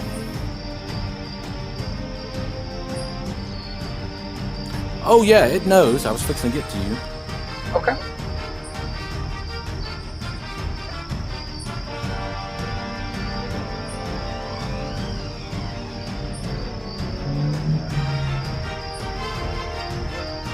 Interesting.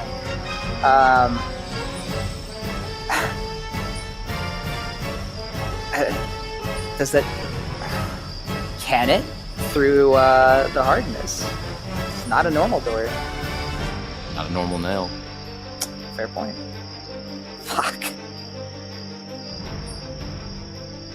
I just out of chat just said fuck in the same sequence as you did.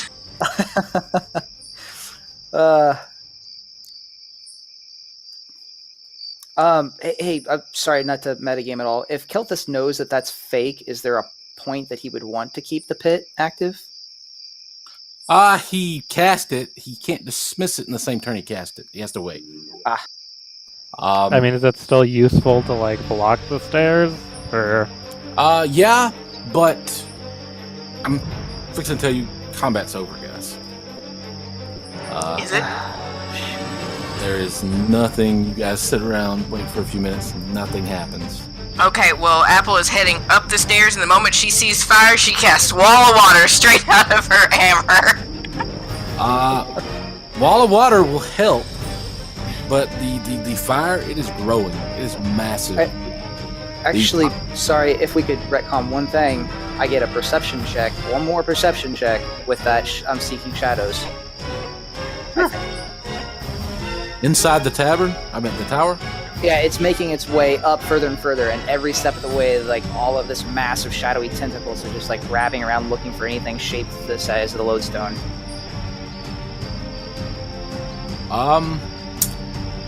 Yeah. Fuck. It Doesn't see anything, bud. Alright. That being said, It says non-magical fire does not burn through or within that wall of water. yeah, you're so you're just making, like, water. a circle? Yeah, it's not going to put out all the fire in one go. The damage in here is extensive. The top of this area is burning. Like, it looks like the top of this roof is ready to collapse in on itself. No, it's the top of that right there is stone. I mean, the floor... from the 4th floor down to the 3rd? Yes. Okay, yeah, that would. There's a structure in between it, just to give information where it's needed. The wood is more like an upper layer and a bottom layer, so there is true, and it can go all the way through. But there's lots in between that floor, more than just wood. It's not that simple. Yeah, but there's fire, everywhere. It's bad. It looks like this guy painted the walls with alchemist fire and said, "Fuck it, I'm out." Well, I try to put out as much as I can. You put out a lot of it, which probably keeps this thing from like spreading down to multiple floors. That being said, that's your turn. You're out of combat. The fires are still raging. Cess, I need you to make me one more perception check. You're the only person I need to make a perception check. Okay, Cess, so what you see as you look around, you don't see anything, but you see a very odd glint of metal upon the door, and as this tower is burning, like whoever did this may have just locked your friends inside to burn them alive. Okay. Yeah. Well, that's not normal.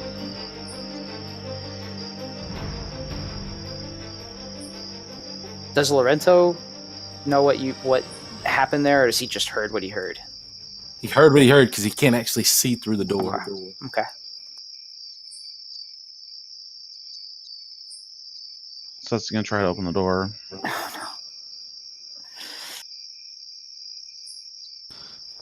Okay, well that doesn't seem like it'll be too bad then. We need to keep that door shut. That's what Lorento shouted. Well, you guys are burning. Wait, we want to keep it shut or keep it open? Well, I mean, it can't be. Okay, Shut. we're locked in, which means whatever is on the outside locked us in. And Cess, if you go to mess with the door, there's a note hanging on.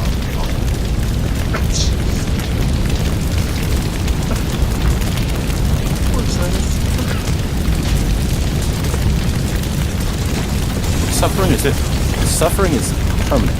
Screw it on.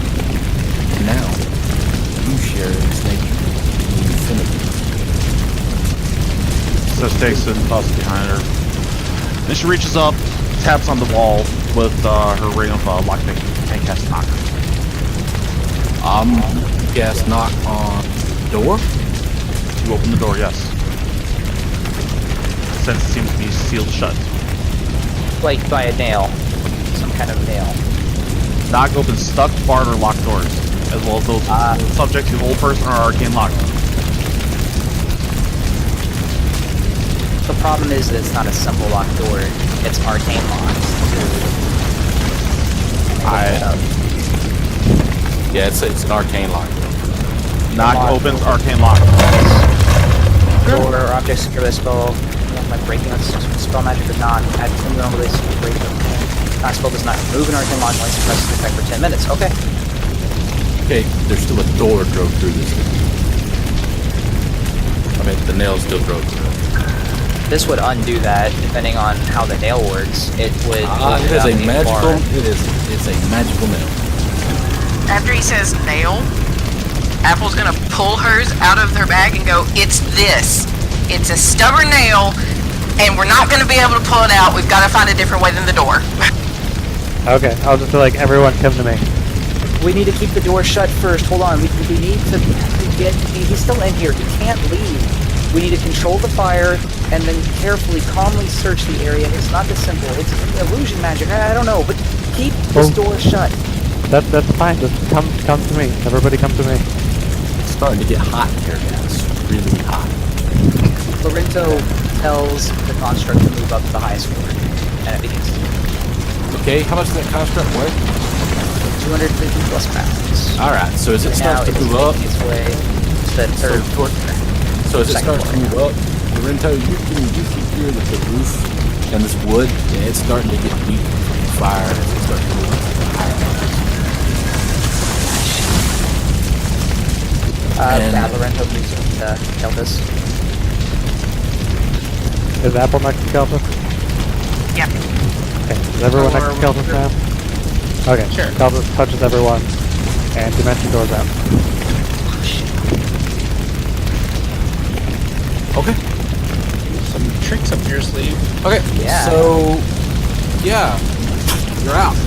Everybody's outside. The tower is still burning severely. It's Yeah. got the water wall in there. Yeah, but it's up in the top floors. The fire is going to eventually go down towards the bottoms. And the top, I'll say that eventually you'll be able to put some of the fire out, but the damage is pretty extensive. However, Cess, with a little work, you know that all you got to do is remove the nail.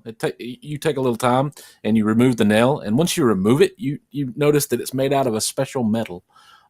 You've seen this metal before. It's made out of adamantine, and it's called a stubborn nail. And yeah, they are designed for one purpose: to keep things in when you put them in there. You did that, but what you also noticed once you pull it out, it's no longer magical. And as you're looking around, Cess, trying to observe the door, the reason that your knock spell didn't work, the nail just became nothing. You see a rod up above, and it's put into place, and it's Fucking movable rod. It's out of character. Yes, it's a movable rod. Lorento, by the way, while this is happening, lets no one open the door. Okay. How do you feel, Lorento? Worried. I panic. Anxiety. Maybe I. No, I mean, okay, look, we have already established that when this thing gets too far from you, you start throwing up. So obviously it's not very far from you. I feel like I'm going to throw up. I don't know. Is that anxiety or is that lodestone too far away throw up? I'm not sure. Do you have any way to track it? Like, what can we do? I don't know. I haven't had that. Move him in a direction that makes him less vomity? Can we use up like a dividing rod? That could work. I'll just pick up Lorento and just run around pointing at things. So, what Lorento? I mean, as you guys begin to look around, I need you to make me perception checks. Lorento is not moving anywhere from that door. By the way, his hand is on the wall and the door. Okay.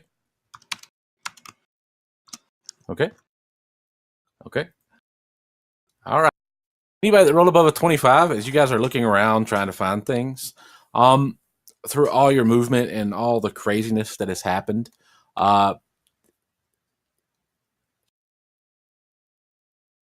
just because it's so poetic, Elora, where you first saw the body sitting, relaxing against the rocks, you see a very large stone sitting on the ground.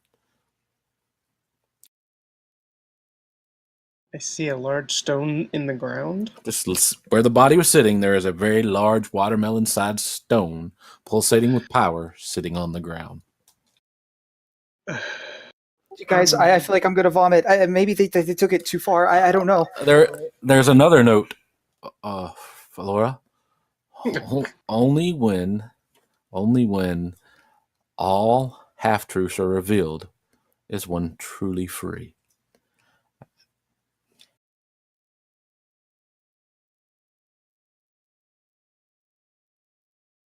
You're gonna be fine, Lorento. Just breathe. You know what? Just bend over, put your head between your knees. You're gonna be fine. It's gonna be okay. Elora picks up the note and just reads it, and then does this look like the lodestone that Lorento is freaking out about? Lorento runs over to it and with some effort grabs it, holds it tight. That doesn't make any sense. Why would they just they don't I don't know, why would they leave it? They're fucking with us. Do they maybe not know what it is? They don't care. They're fucking with me. That's what it is. How are they this good?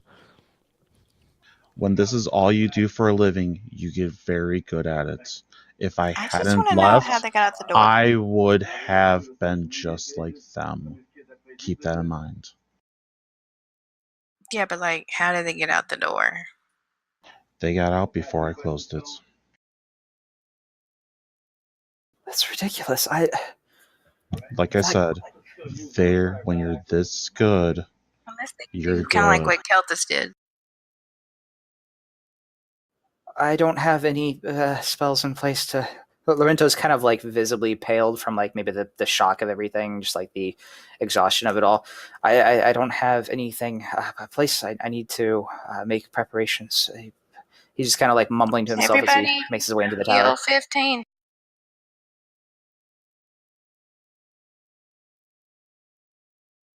And with that, guys, let's take our break.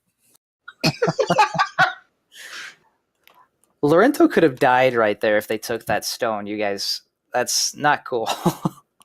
Elora's just still kind of like staring off into the distance after she read that letter. For all intents and purposes, Lorento, I'm going to say that your tower is probably half health. I've got something he's going to do about that. Actually, That's okay. I mean, if you want to waste the time, that's fine. But it's at half health right now. Actually, there's not much time to waste for it. Lorento, kind of as he's kind of mumbling to himself, and he starts to pull himself back inside the building. So you see like the charred remains of the interior of the tower. Lorento kind of places like books and anything like that was up in that top floor where you stay. They're gone. Mhm. They're burned to a crisp. Yeah. So Lorento places his hand on the wall as he kind of the stone wall interior as he starts to make his way in, and it's kind of like a hand touching a puddle of energy, kind of like magical water, kind of radiates, and all of a sudden you start to see bits of the wood and stone interior begin to repair itself instantly and very quickly.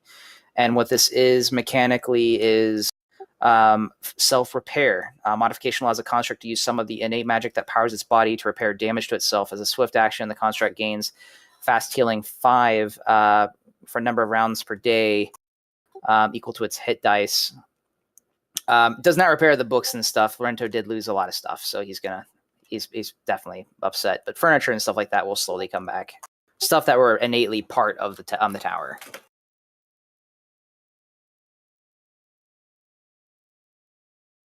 Fuck.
Oh man, so much fun.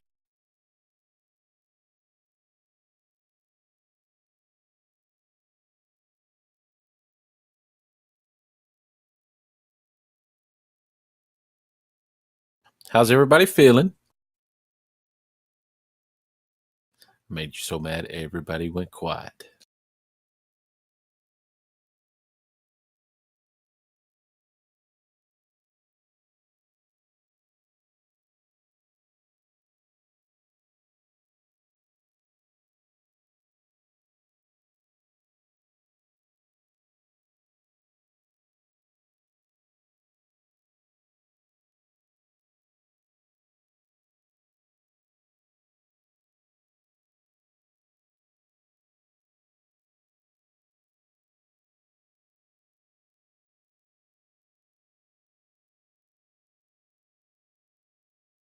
Welcome back.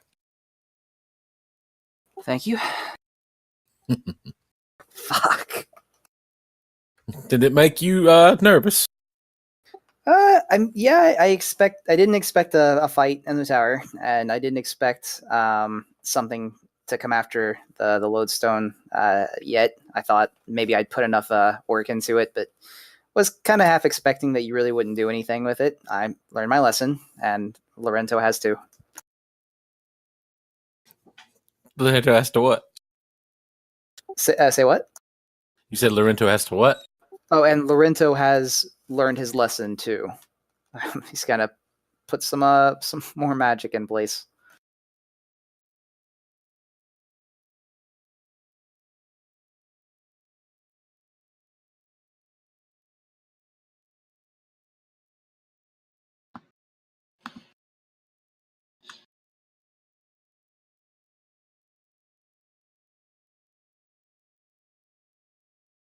I legitimately feel bad for Lorento. For the tower. Yeah, for a lot of things. Well, That he can was- fix his tower real easy. It's the stuff inside. He's it's gonna be a while. Yeah, all his books, you know. He keeps the most important ones with him, but there's a lot of good stuff in there that he lost. Yeah.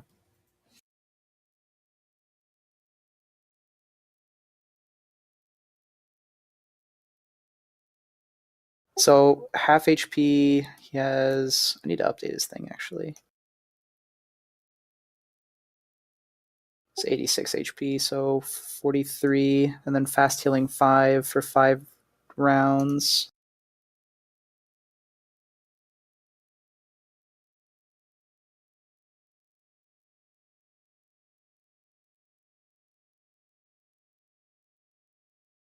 So what do we even do now? Like, do we have any leads, or do we just go back to the worm that walks and kind of put all of this in a box and bury it deep inside ourselves? Now, Roderick is probably the church is probably the next step, I think, to see if Roderick still has a presence there. Maybe Evelyn. See what's going on there, and then update the town, and then probably pull our pants up here a little bit and learn our lesson on how we could have done this a little bit better. We got fucked hard. Do we have any ideas on how to do this better? Should we get like scrolls of glitter dust, maybe? Lorento can do some things Funny about it. you mentioned that. Ooh. I actually have glitter dust. Just haven't prepared it. Now you've got that ability to prepare spells instantly, though, don't you? I don't. Well, let me read the specifics. I don't know if it's instantly or if it's kind of like preparing a spell for the day, I think. So it takes a little time, but I don't have to wait for overnight type of thing. All right, so what's the plan? I mean, we might as well just have Lorento. You can prepare scrolls, right? Or did you lose that? I don't think. Yeah, he can't do scrolls. He's never really had the need to. It's mostly all in his head. He doesn't need to store it. Okay. Well, that's the only thing I can think of is just get a shit ton of glitter dust. Well, no. So That's Lorento. assuming that they're invisible. They could Yeah. just be dimensioning door around. That would be so much worse for us if they could straight up teleport.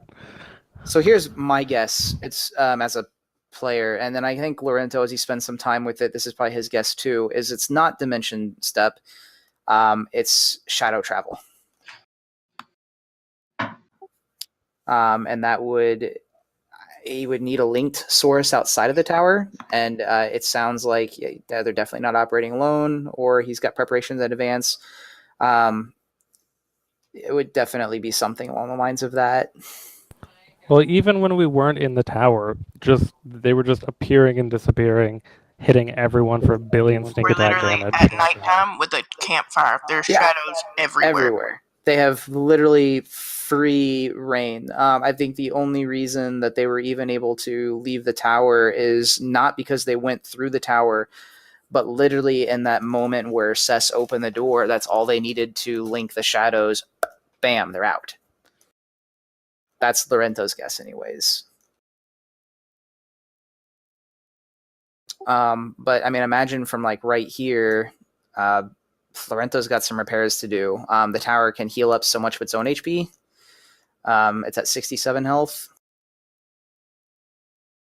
So And so there's nothing we can really do to fight that unless someone's got anchor or something of that nature.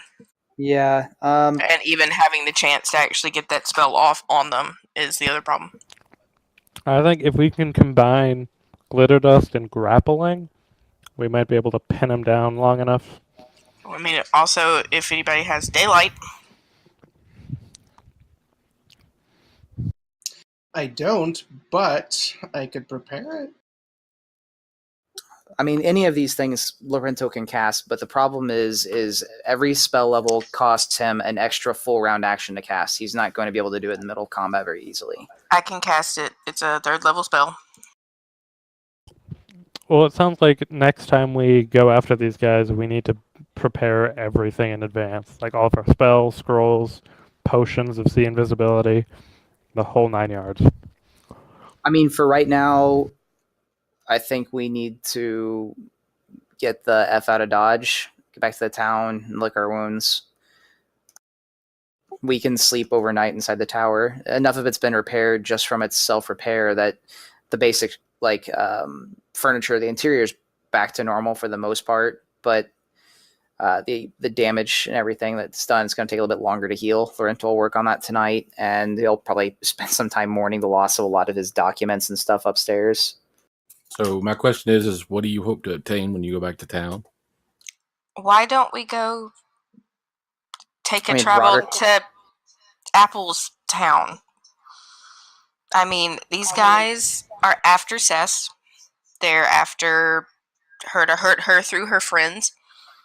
So why don't we go somewhere they're not?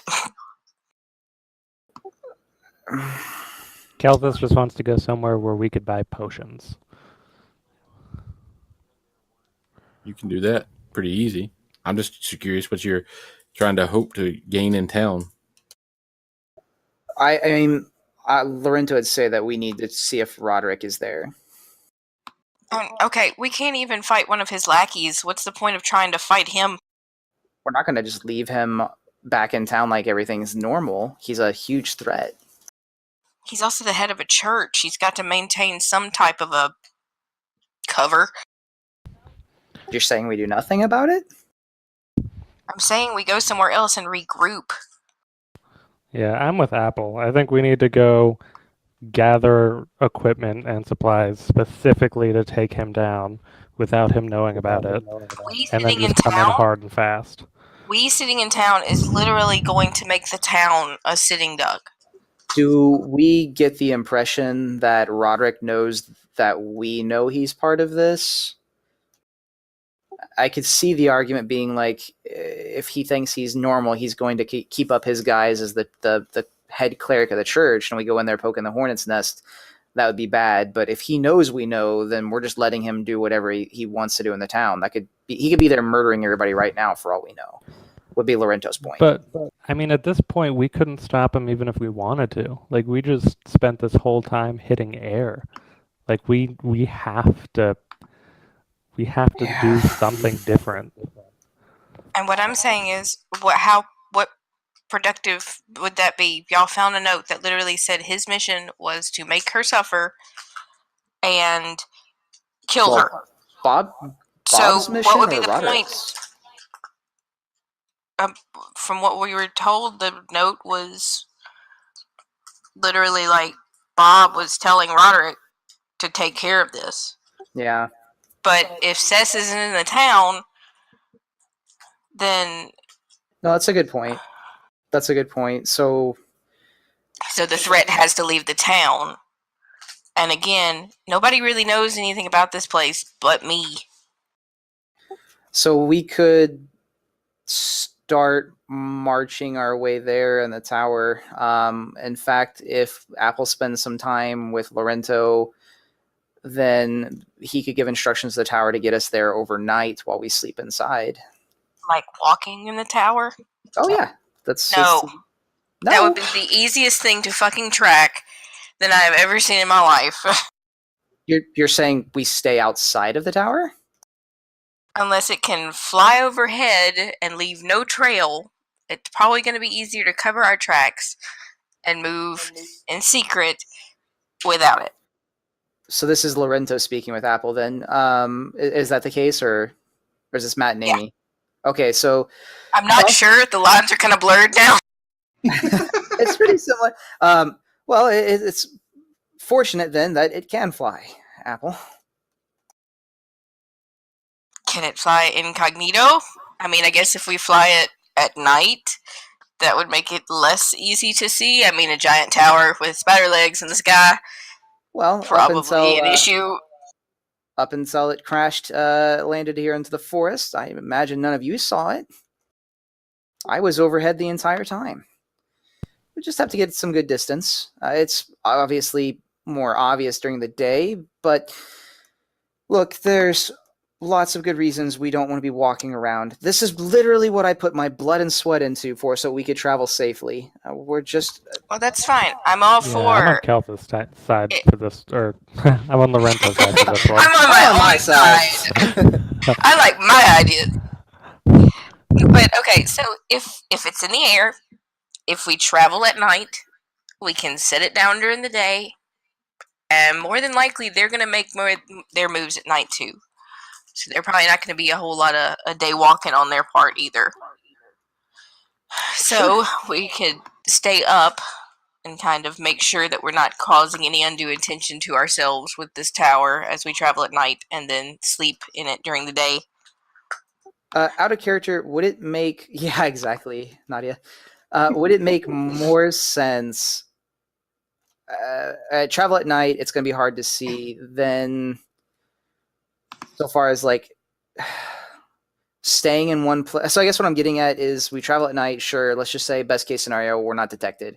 Then we don't move during the day and then we travel at night, or we travel at night and then during the day we continue to make progress, but we risk leaving trails. And then at night we stop leaving trails and go to the sky. Cause if we're flying during midday and they have, clear vision of the sky, they're going to see this flying tower. That's what I'm saying, is that we put the tower down in a good set of tree cover, and then maybe move it a little into the trees so that it's kind of hidden from sight, and then we only fly it at night. Oh, no, so then we just stay there? Yeah, we just stay in it and just kind of camp out. Like, instead of camping at night, we camp during the day and fly it at night, and then... It's possible. I mean, it'll take us longer to get to the... How far is Apple's village from here? If, Apple and Lorento communicate for a while, how many miles would it be? Does he get, the... And, I'll roll knowledge geography. Just trying to figure out the logistics of how long it's going to take us to get there. 4 days of walking to get to the village from the Hushwood to a certain point. So I'd probably give it about a week in total. Okay. Okay. They're Cess expecting us to legitimately gone, or are we discussing this all as a group and Cess is missing? Did Cess leave? You look around, she's gone. Shit. Cess is not there. That's her prerogative. We can't just leave without Cess. She should know better. Where should go? She should know better than to walk away from a group when all of this just happened. Boy. Can I do a survival check to see if I saw her footprints or anything? Sure. When Elora's leaving for that, I'll be like, I'll put my hand on her shoulder and I'll be like, remember, aim for the leg. And I'll let her go. You don't really... I mean, you see some tracks eventually, but, it looks like the tracks you see, she's headed back to town.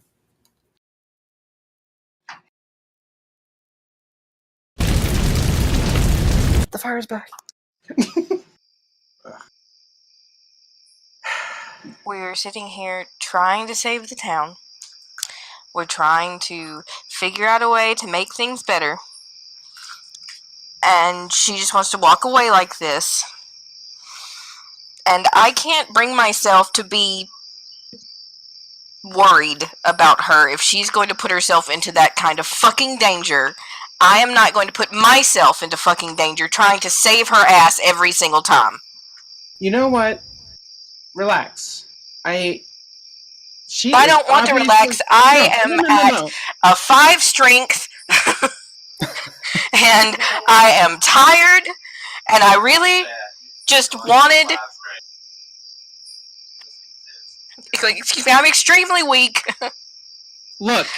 And I just wanted to get in this fucking tower and fly off and try to make things better. And she just... Apple starts to have a fucking panic attack. Like, she just can't breathe. Like, it just... She sounds like she is wheezing, and it sounds like she is just, like, crackling, and it's just so much anger in a weaker body now. Elora's, like, gonna kneel down and put an arm on her shoulder. Look, I understand. We are all tired. We've all been going through a lot lately. This is something that is super important to Cess. She's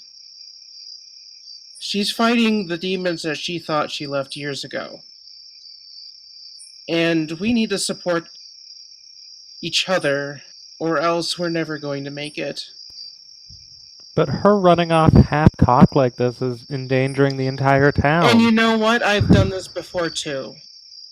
Yeah, and I yelled at you, too. You know what? You should stop yelling at people and realize that they have emotions like anyone else, and they have a side that needs help just like anyone else does. I'll stop yelling at people when my normal voice actually gets through your thick fucking skulls. Can everybody make a DC 17 will save? No, 18? Will save. Yes. Yeah, give me a sec. By the way, Curry apologized for all this drama, but this is exactly what Cess would do. Oh, no, this is fantastic. No, it's okay. Totally understandable. You only have to make What was the DC? 18, I think. Let me double check. 10. Sure as hell didn't make it. So it's not as strong of an effect on Apple, but Elora, and you feel a calming sensation coming over you, Elora. As Lorento is coming down the steps, his hands wrapped around the crystal in front of him, glowing kind of a vibrant dark purple as he's used calming motions over the area. Listen, I can hear you from the 4th floor. Apple's eye just twitches. Calm. Because of realizing that you just, like, cast that on her. Calm down just a little bit. It's not going to help us at all right now. I know, I agree. I'm very upset that Cess is doing this too, but it doesn't change the fact that we can't just let Cess go alone on this. She's our friend. And friends do stupid things, and sometimes friends have to do stupid things to stop other friends from doing more stupid things. I know, I'm not usually... Yeah, but at what point do you have to take yourself into consideration? Eventually, but maybe not right now. Lorento's making his way down the steps past, depending on what floor you guys are on, I imagine the 3rd floor or something. And he's heading further down. Elora kneels down and says, "Look, this isn't your fight. I mean, this is our problem, and we unfortunately have an issue with corruption and crime. If you need to rest, that's fine. We won't hold it against you, but I'm going after her because she is not in her right frame of mind. And when you're not in your right frame of mind, you do some really bad things." And she looks over at Kel'Thas. And then she starts walking off where the tracks. She last saw them in the direction that they were going, and she's gonna follow them.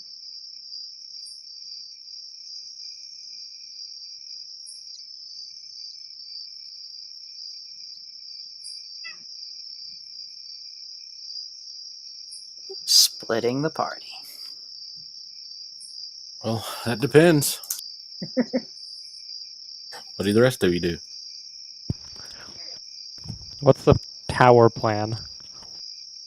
I mean, Lorento's inside, kind of like that part in Guardians of the Galaxies where Rocket Raccoon's just in there, kind of like putting things back together. As it spins around. Yeah, that's how it goes.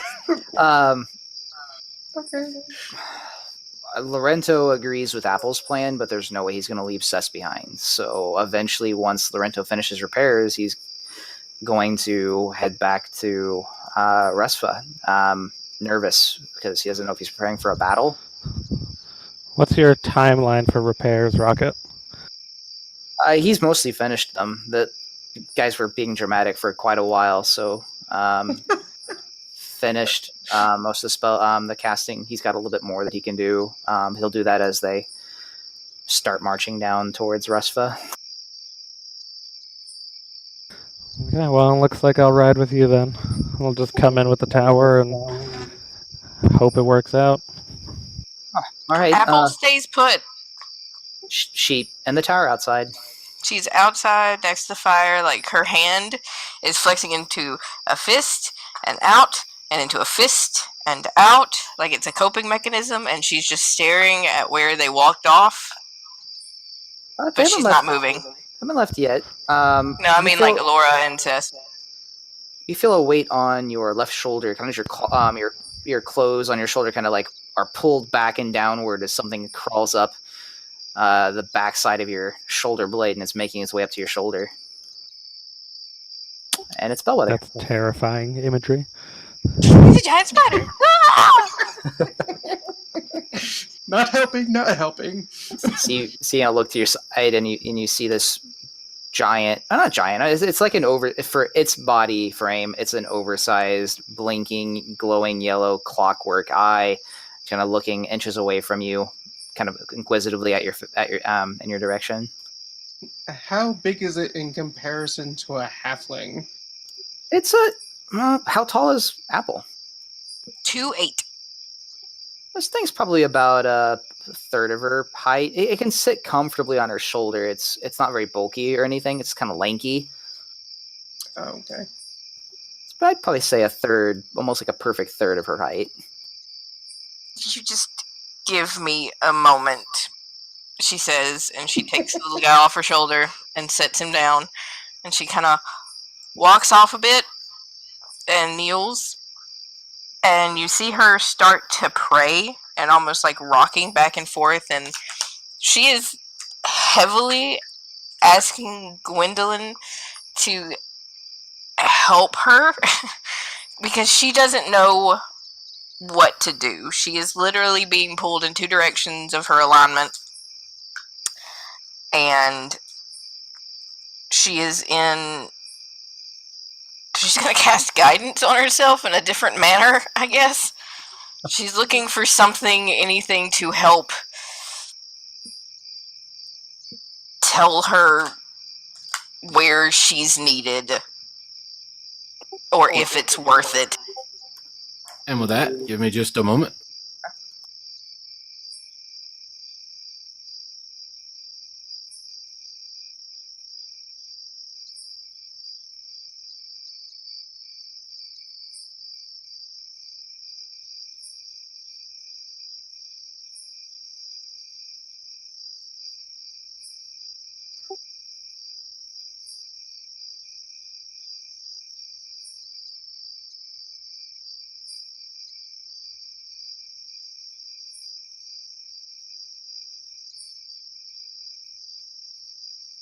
One moment, guys.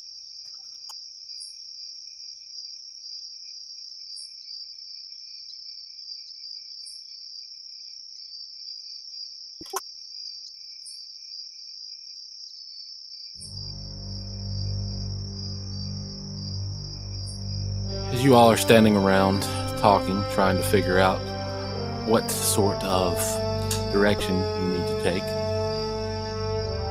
a strong breeze from the north comes in. And as you start to look around, small white flakes begin to fall from the sky. The first snows are starting to settle in. The wind blows through Apple and the rest of you, and it takes the approach towards the river in which you came. Back to the town of Rusva.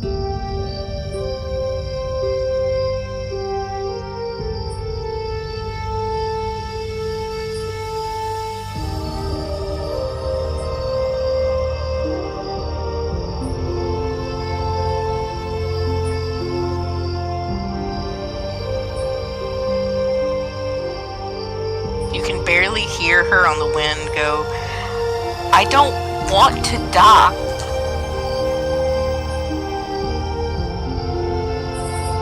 I mean, at this point, I think Kel'Thas would fly down in a swirl of snow and feathers and just, like, kneel down and be like, "I'd never let you die, Short Stack. But we got a lot of people we have to help save." Alright. You promise? Of course I do. Look at who you're talking to. I'll do a flex. Bellwether right beside Kel'Thas mimics the same flex.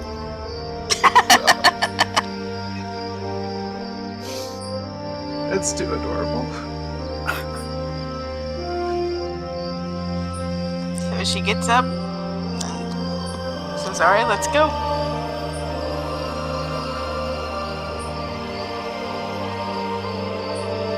Alright, Cess, as you're traveling, the first snows begin to fall, and eventually you feel strong north winds coming in. You're more adept to staying warmer than most, so you travel comfortably. But eventually you make it back to town before anyone else. After several hours of traveling without rest, you are very tired. And you soon see the small village of Rusva. Kids actually are beginning to run around in the streets as you make it back before the break of the next day. A light cropping of snow has started to overtake the town as it continues to fall. The temperature has dropped several degrees in just a few days, and it seems that it could threaten to become even colder.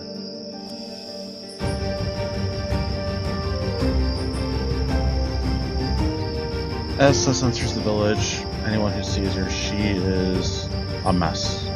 And not just from travel, she's basically broken. She's been crying almost the entire way. And she goes over to the Temple of Pharasma. Alright, you travel to the Temple of Pharasma. And you come to the door. Another man answers it, and he's like, "Hello, what is I can help you with?" Is Roderick in? I'm afraid he is not. He is out on business. He said he would be gone for a few days. When did he leave? 3 or 4 days from I'm not quite sure, actually. It's kind of my problem while I'm here. I often forget. Cecil placed her hand on his, says thank you, and turns away.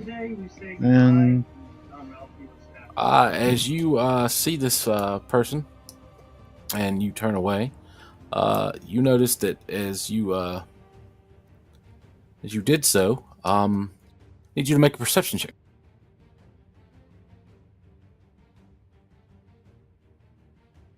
Oh, okay. Cess, I don't think anyone told you, so I need you to go down to the next room. Everybody else can wait up here. Oh no. This is stressful.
We are back, guys. A few hours later, much to the same degree, you, Elora, arrive in town. It's been cold. You've had to cinch up and the like, but you finally make it to town. Children run around playing in the snow. Rusva seems peaceful. Eerily so, considering you know what threat lies inside the city. What do you do? So, I imagine that, given the state that Cess was in, that she might try to go to Pharasma's temple. Sure. So, I'm going to head over to the temple and see if I can get in. Legitimately. Once again, you knock on the door. A man comes to see you at the door. He looks at you and says, "Hello, ma'am. What is that I can help you with?" You haven't happened to have seen a short woman, about 5 foot tall. So you have to be a little more specific. As you look, he is a kind of petite, broad-shouldered young male, probably in his late teens, maybe early 20s. And I says, "You'd have to be a little more specific, ma'am. You're a short lady to me." Well, shorter than I am, and human. Have you had any visitors in the last hour or two? I can't say I remember. Sometimes I forget. And with that, you need to make me a perception check.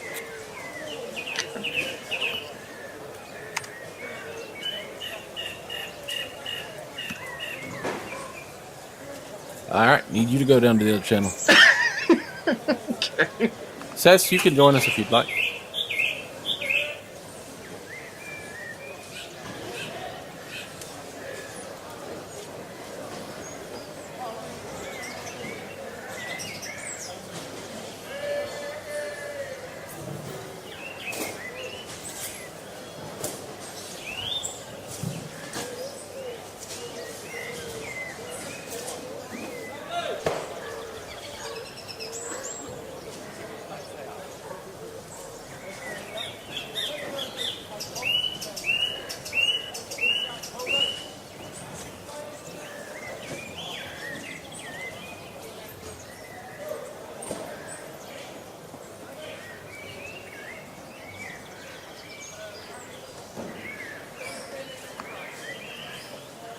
All right, we're back.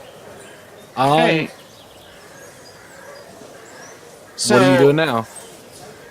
As I walk down the side path to the building, do I happen to, or can I look in the window and see if I can see Evelyn? Nope, the windows are pulled shut.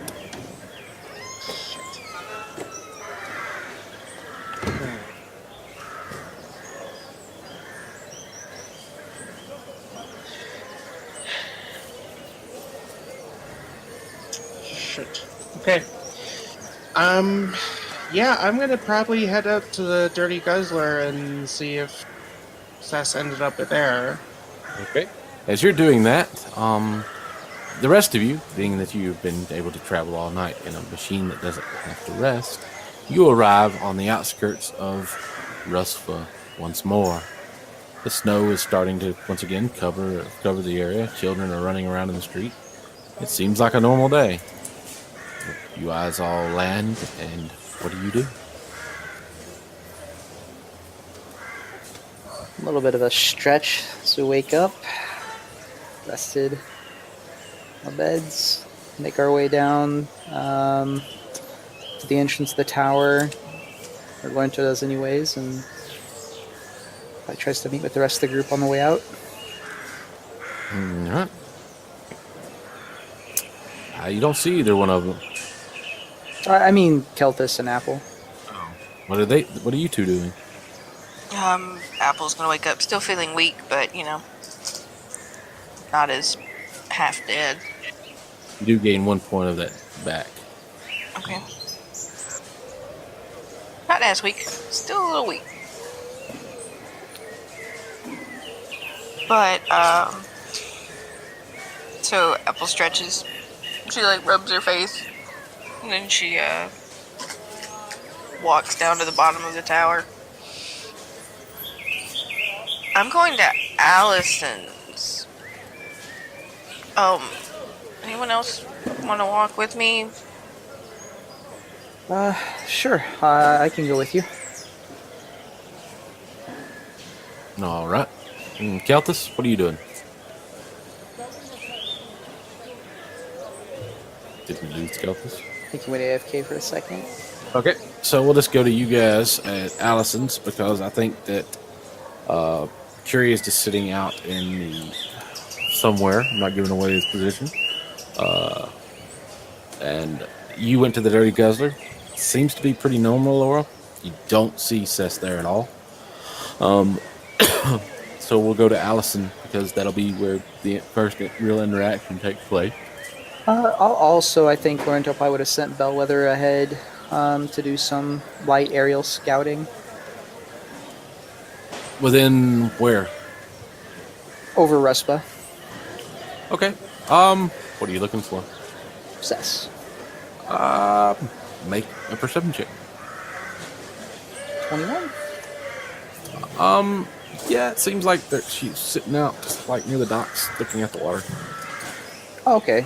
Seeing that, getting that mental ping from Bellwether, Lorento looks to Apple, kind of on their way towards the towards Allison's. Oh, Bellwether found Cess. She's at the docks. Maybe we could go have an angry word with her together. What do you say? After Allison's. Oh, Lorento kind of looks in the direction of the docks and then looks back towards. If you want to go, you can. I can walk here myself if need be. Yeah, I think that's what I'll do. Do you want me to leave CS1 with you? No, I'll be fine. Okay. He motions to CS1 and makes his way towards the docks, having Bellwether kind of keep an eye on Cess from above.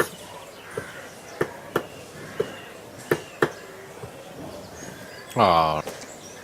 What are you doing at Allison's? I'm gonna ask her for some restoration help. Okay. She says, well, that's not really my thing. I dabble in potions here or there. I can make them, but if you're looking for something like that, you should check out one of the churches.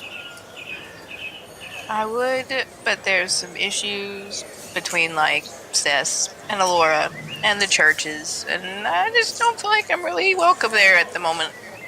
There's more than one church. Aren't they all connected, though? No. Each church has its own sect at the moment.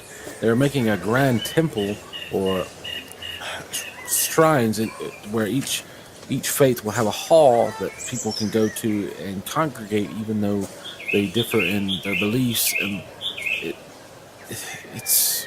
Do you have I don't really know much about the deities. Do you have a specific one that you would suggest to go to? No, I'm not really the religious type either. Perhaps you could give me a few moments. I may be able to whip something up to help you. But it will take me a little time. Sorry.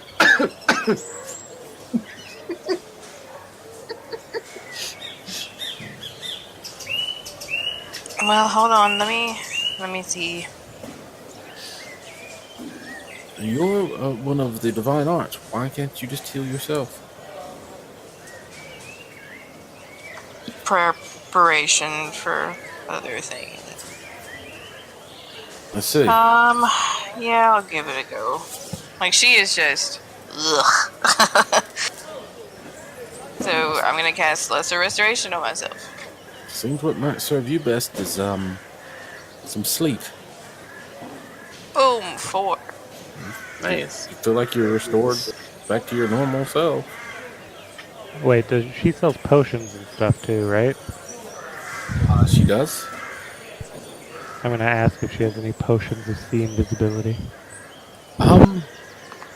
So you wish to see things that are unseeable? I can make something like that. I don't have any on hand at the moment. What's the fastest you could make it?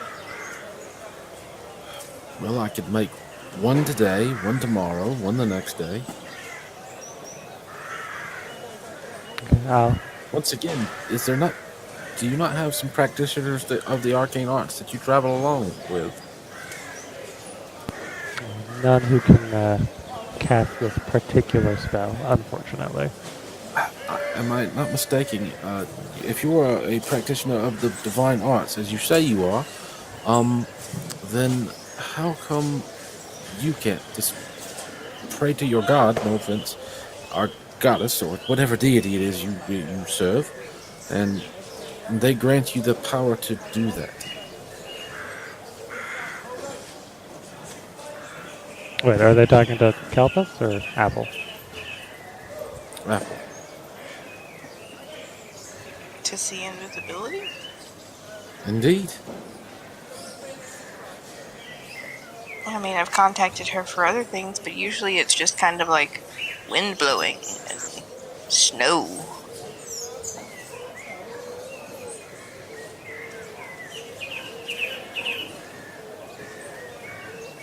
I am sure that your god grants you some sort of power to see beyond the veil of that which wishes to be unseen.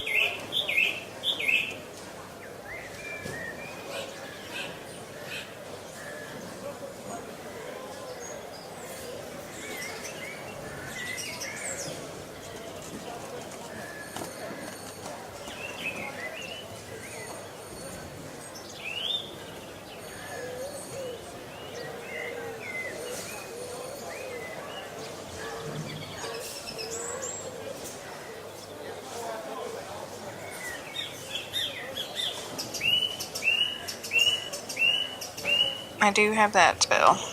Invisibility Purge. It's a personal spell, but makes it where I can make a bubble that keeps things from being invisible inside that bubble.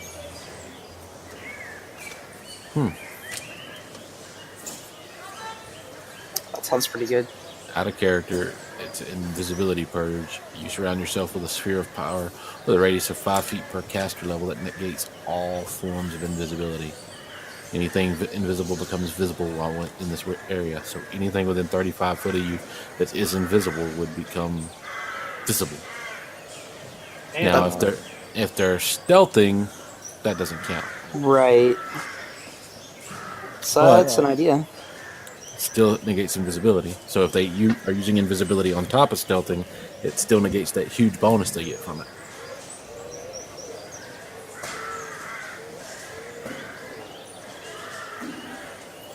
Just because it's personal, it doesn't matter that it's personal, because it's a sphere that's centered on you that anybody would see anything within 35 foot of you.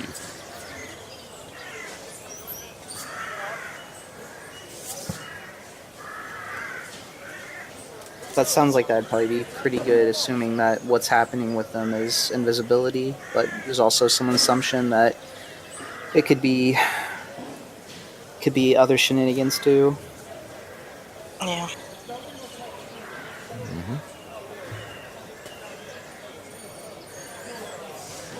Alright, well, thank you for helping me figure some things out.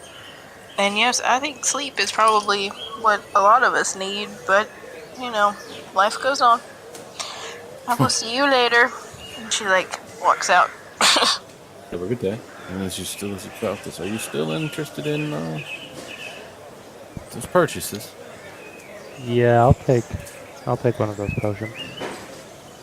I'll come back later today, and I will ensure that one is made. Sounds good.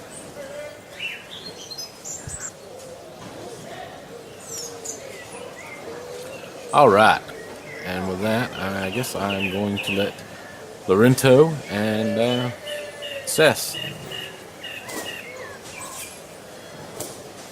So Lorento makes his way out to the docks, and seeing Cess, Bellwether kind of lands to join on top of Lorento's shoulder, and Lorento makes his way out to the docks, kind of approaching Cess. Cess, or is that you? No answer. Kind of continues to very cautiously approach. Listen, the others weren't very excited that you left off without saying anything. Is everything all right? I think maybe we should meet with them.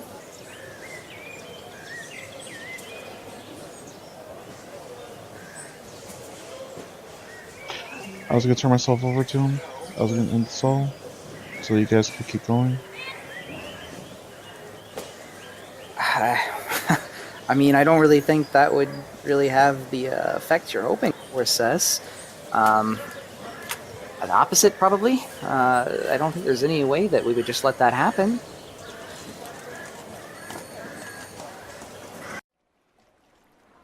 Why do you think that's necessary? They're here because of me. He wants me back. He wants revenge for leaving, for hurting him. I mean, of course. And if it were just as simple as you turning yourself in, but it's not. Cess, do you not trust your friends? It's not that I don't trust you guys. It's that I'm the only one that can solve this. It's all because of me. Rough Guard's dead because of me. You guys have been hurt because of me. It's all here. They're here because of me. Honestly, I think you think a little too highly of yourself, Cess. Lorento says he makes his way up to the edge beside her and sits down carefully. To be honest, I think they have other reasons for being here, and no offense, I think you're just part of it. I think it's something that you need to resolve, but not this way. And I don't think it will resolve it by you just turning yourself into them. No, they're definitely here for more. They've harmed more people than just you. That child saved was one of them. And there's more, I'm sure. They won't just stop because you turned yourself into them, you know?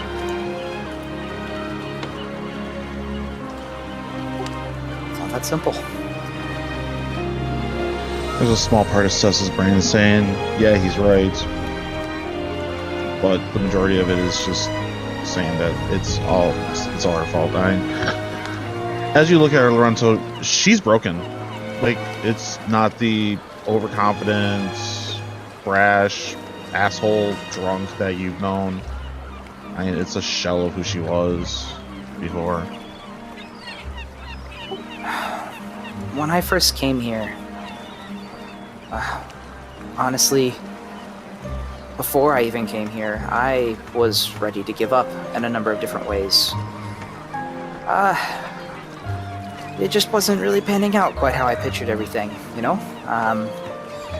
But just by chance, I saw the Dirty Guzzler and Ishmael and the rest of you, and it seemed like maybe there was a chance there. So I took it. I felt like maybe it was a second opportunity. I felt like I failed too many times before, and you know what, why not? Let's just continent, across the Great White Ocean, learn to kind of like gestures out towards the ocean, see what's new, you know? And it wasn't exactly what I thought it was there either. But I didn't give up, kept trying. I met all of you, and we found purpose as we went. There are others that rely on us now more than there were before. I don't really think it's my decision anymore to give up like I wanted to. And That's kind of liberating, a little bit. In a lot of ways, Cess, I don't think you have that choice either. And I think that's a good thing. I think that there are plenty of people that depend on us. Yes, we've failed plenty of them, and there will be more that we fail, but we'll fail all of them if we give up now.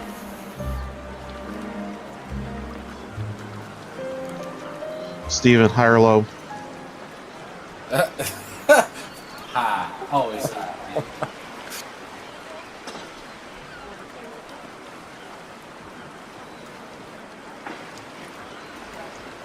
Cess turns and looks to him and says,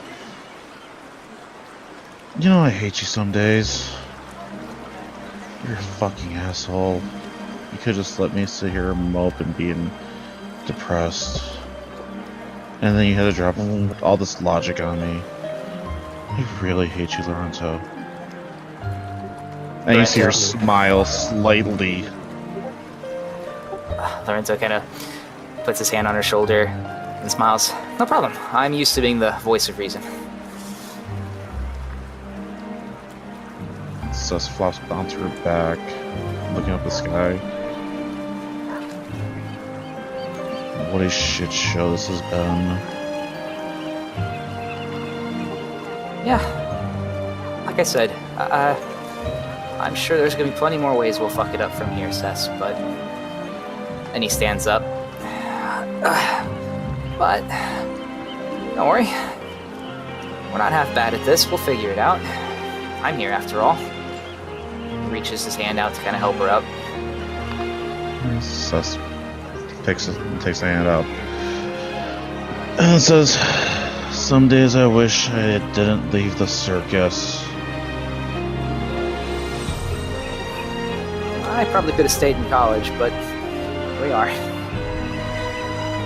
Right after she says that, she flips forward onto her hands and starts to walk on them. Lorento actually chuckles. Thank God for a plus 17 bonus. Not even drunk. That's still a fail, though, isn't it? Nah, you don't auto-fail skills. Could have been funnier. She just walks on her hands along the pier. So she says to Lorento, "Those few seasons I was with the circus were actually really happy. I learned a lot. I made some good friends. And then I left."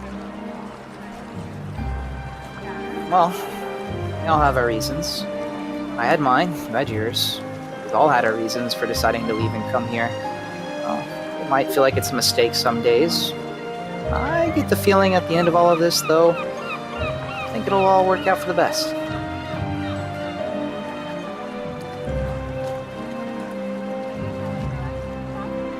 Cess pushes off and writes herself,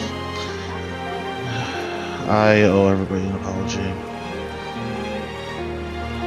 I owe a lot of apologies." Yeah, you definitely do. Probably got the time for it, as long as we don't run away. Come on, let's go meet everybody else.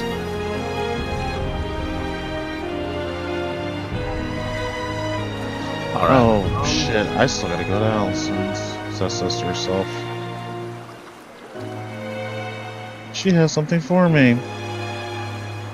Totally forgot all this hecticness. And with that, you guys all are heading toward Allison's. You see, as they're going, you see most people and some of your friends are heading towards the Dirty Guys there. But you stop in at Allison's, and she's like, "Well, guess you all are just going to pop in today, aren't you?" Hello, Allison, Cess says as she leans on the counter. "Not that I mind. I do enjoy a handsome face," yes, she says, looking to Lorento. Cess turns to him and smiles and says, "She likes you, buddy." I wouldn't go that far. I enjoy his superior intellect. Well, thank you, Allison. I appreciate your company as well. Yes, you've all. I'm pretty wrapped up. I have the item that you ordered. of course, ready for you. I am a little wrapped up in indisposed your large friend, the one that bragged across the town about slaying a dragon. He has commissioned me to brew him a potion of invisibility, or seeing, being able to see the unseen, and your small friend, the one that is always tagging along with him, or he's tagging along with her, whichever way. She was asking about spells that, and I am no great student of the divine, spells that could purge the unseen. I'm believing that she may have been after the same thing he was. She also said there were some problems with some of the churches going on with you and Elora, and whatnot. That specifically is between Elora and one member of the church. I see. It's a personal matter between the two of them. What's your business with him, Cess? If you don't mind me asking.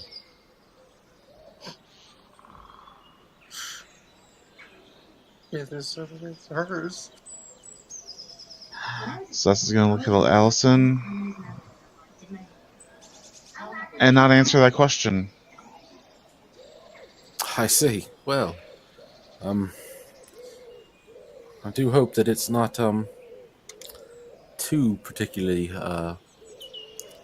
dangerous. There are some good young lads there that have had plenty of troubles already. You know, burn victims and all. Yes, I did see one earlier today when I stopped in there. I needed to speak to Roderick about something. He was burned from jawline up around his head, actually. Very, very nasty burn. Said it happened to him in the streets of Renak during some old fellow's performance, if I recall correctly.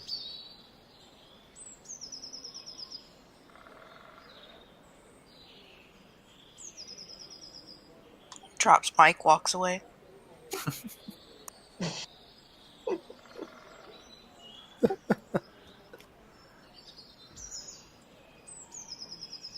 Well, that's neither here nor there. It's none of my business. I was just making casual conversation. Let me get that item I crafted for you. And with that, she goes to the back.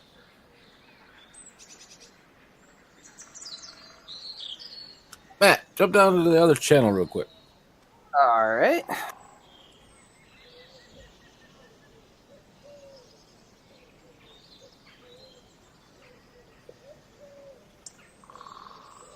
So many secrets. And Amy can hear them all.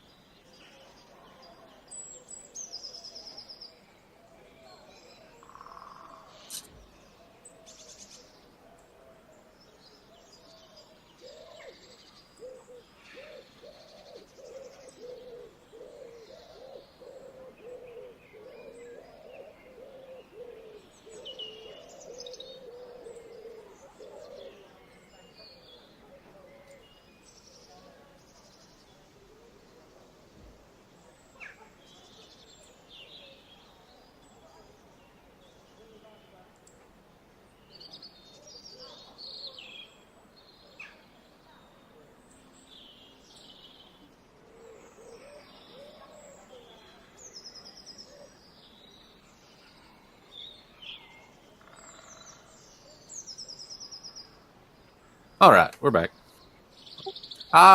Eventually, Allison comes back and hands us a very finely crafted leather belt. It's got some silver filigree studs on it. It's thick leather, it's sturdy, and she says, "I think this is what you wanted, and I hope it serves you well." Allison, thank you so much. I believe it will. You are a treasure to this town.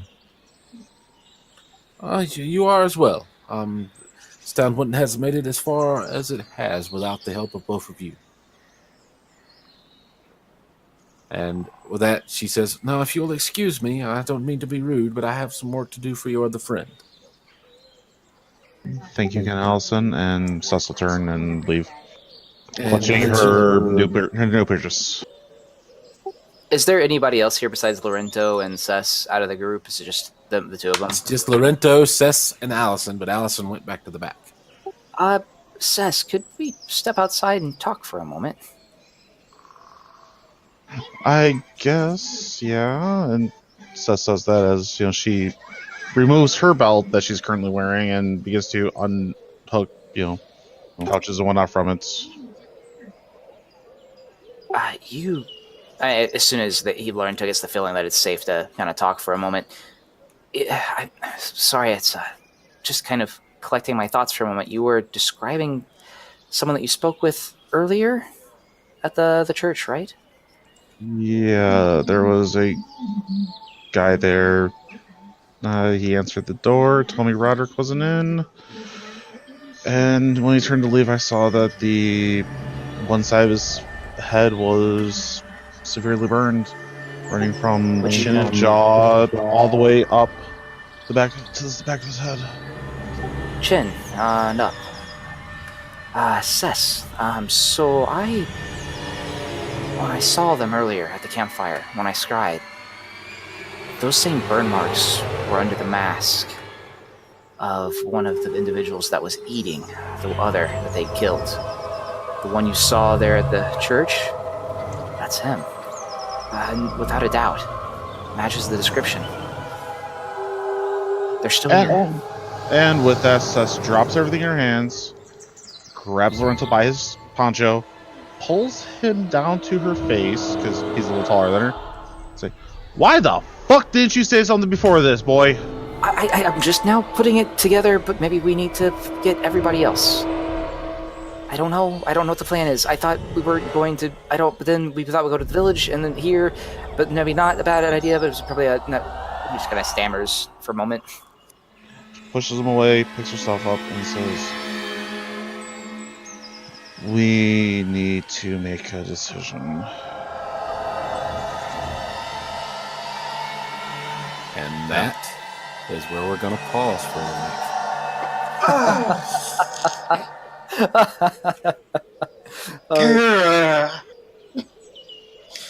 Woo! Fuck.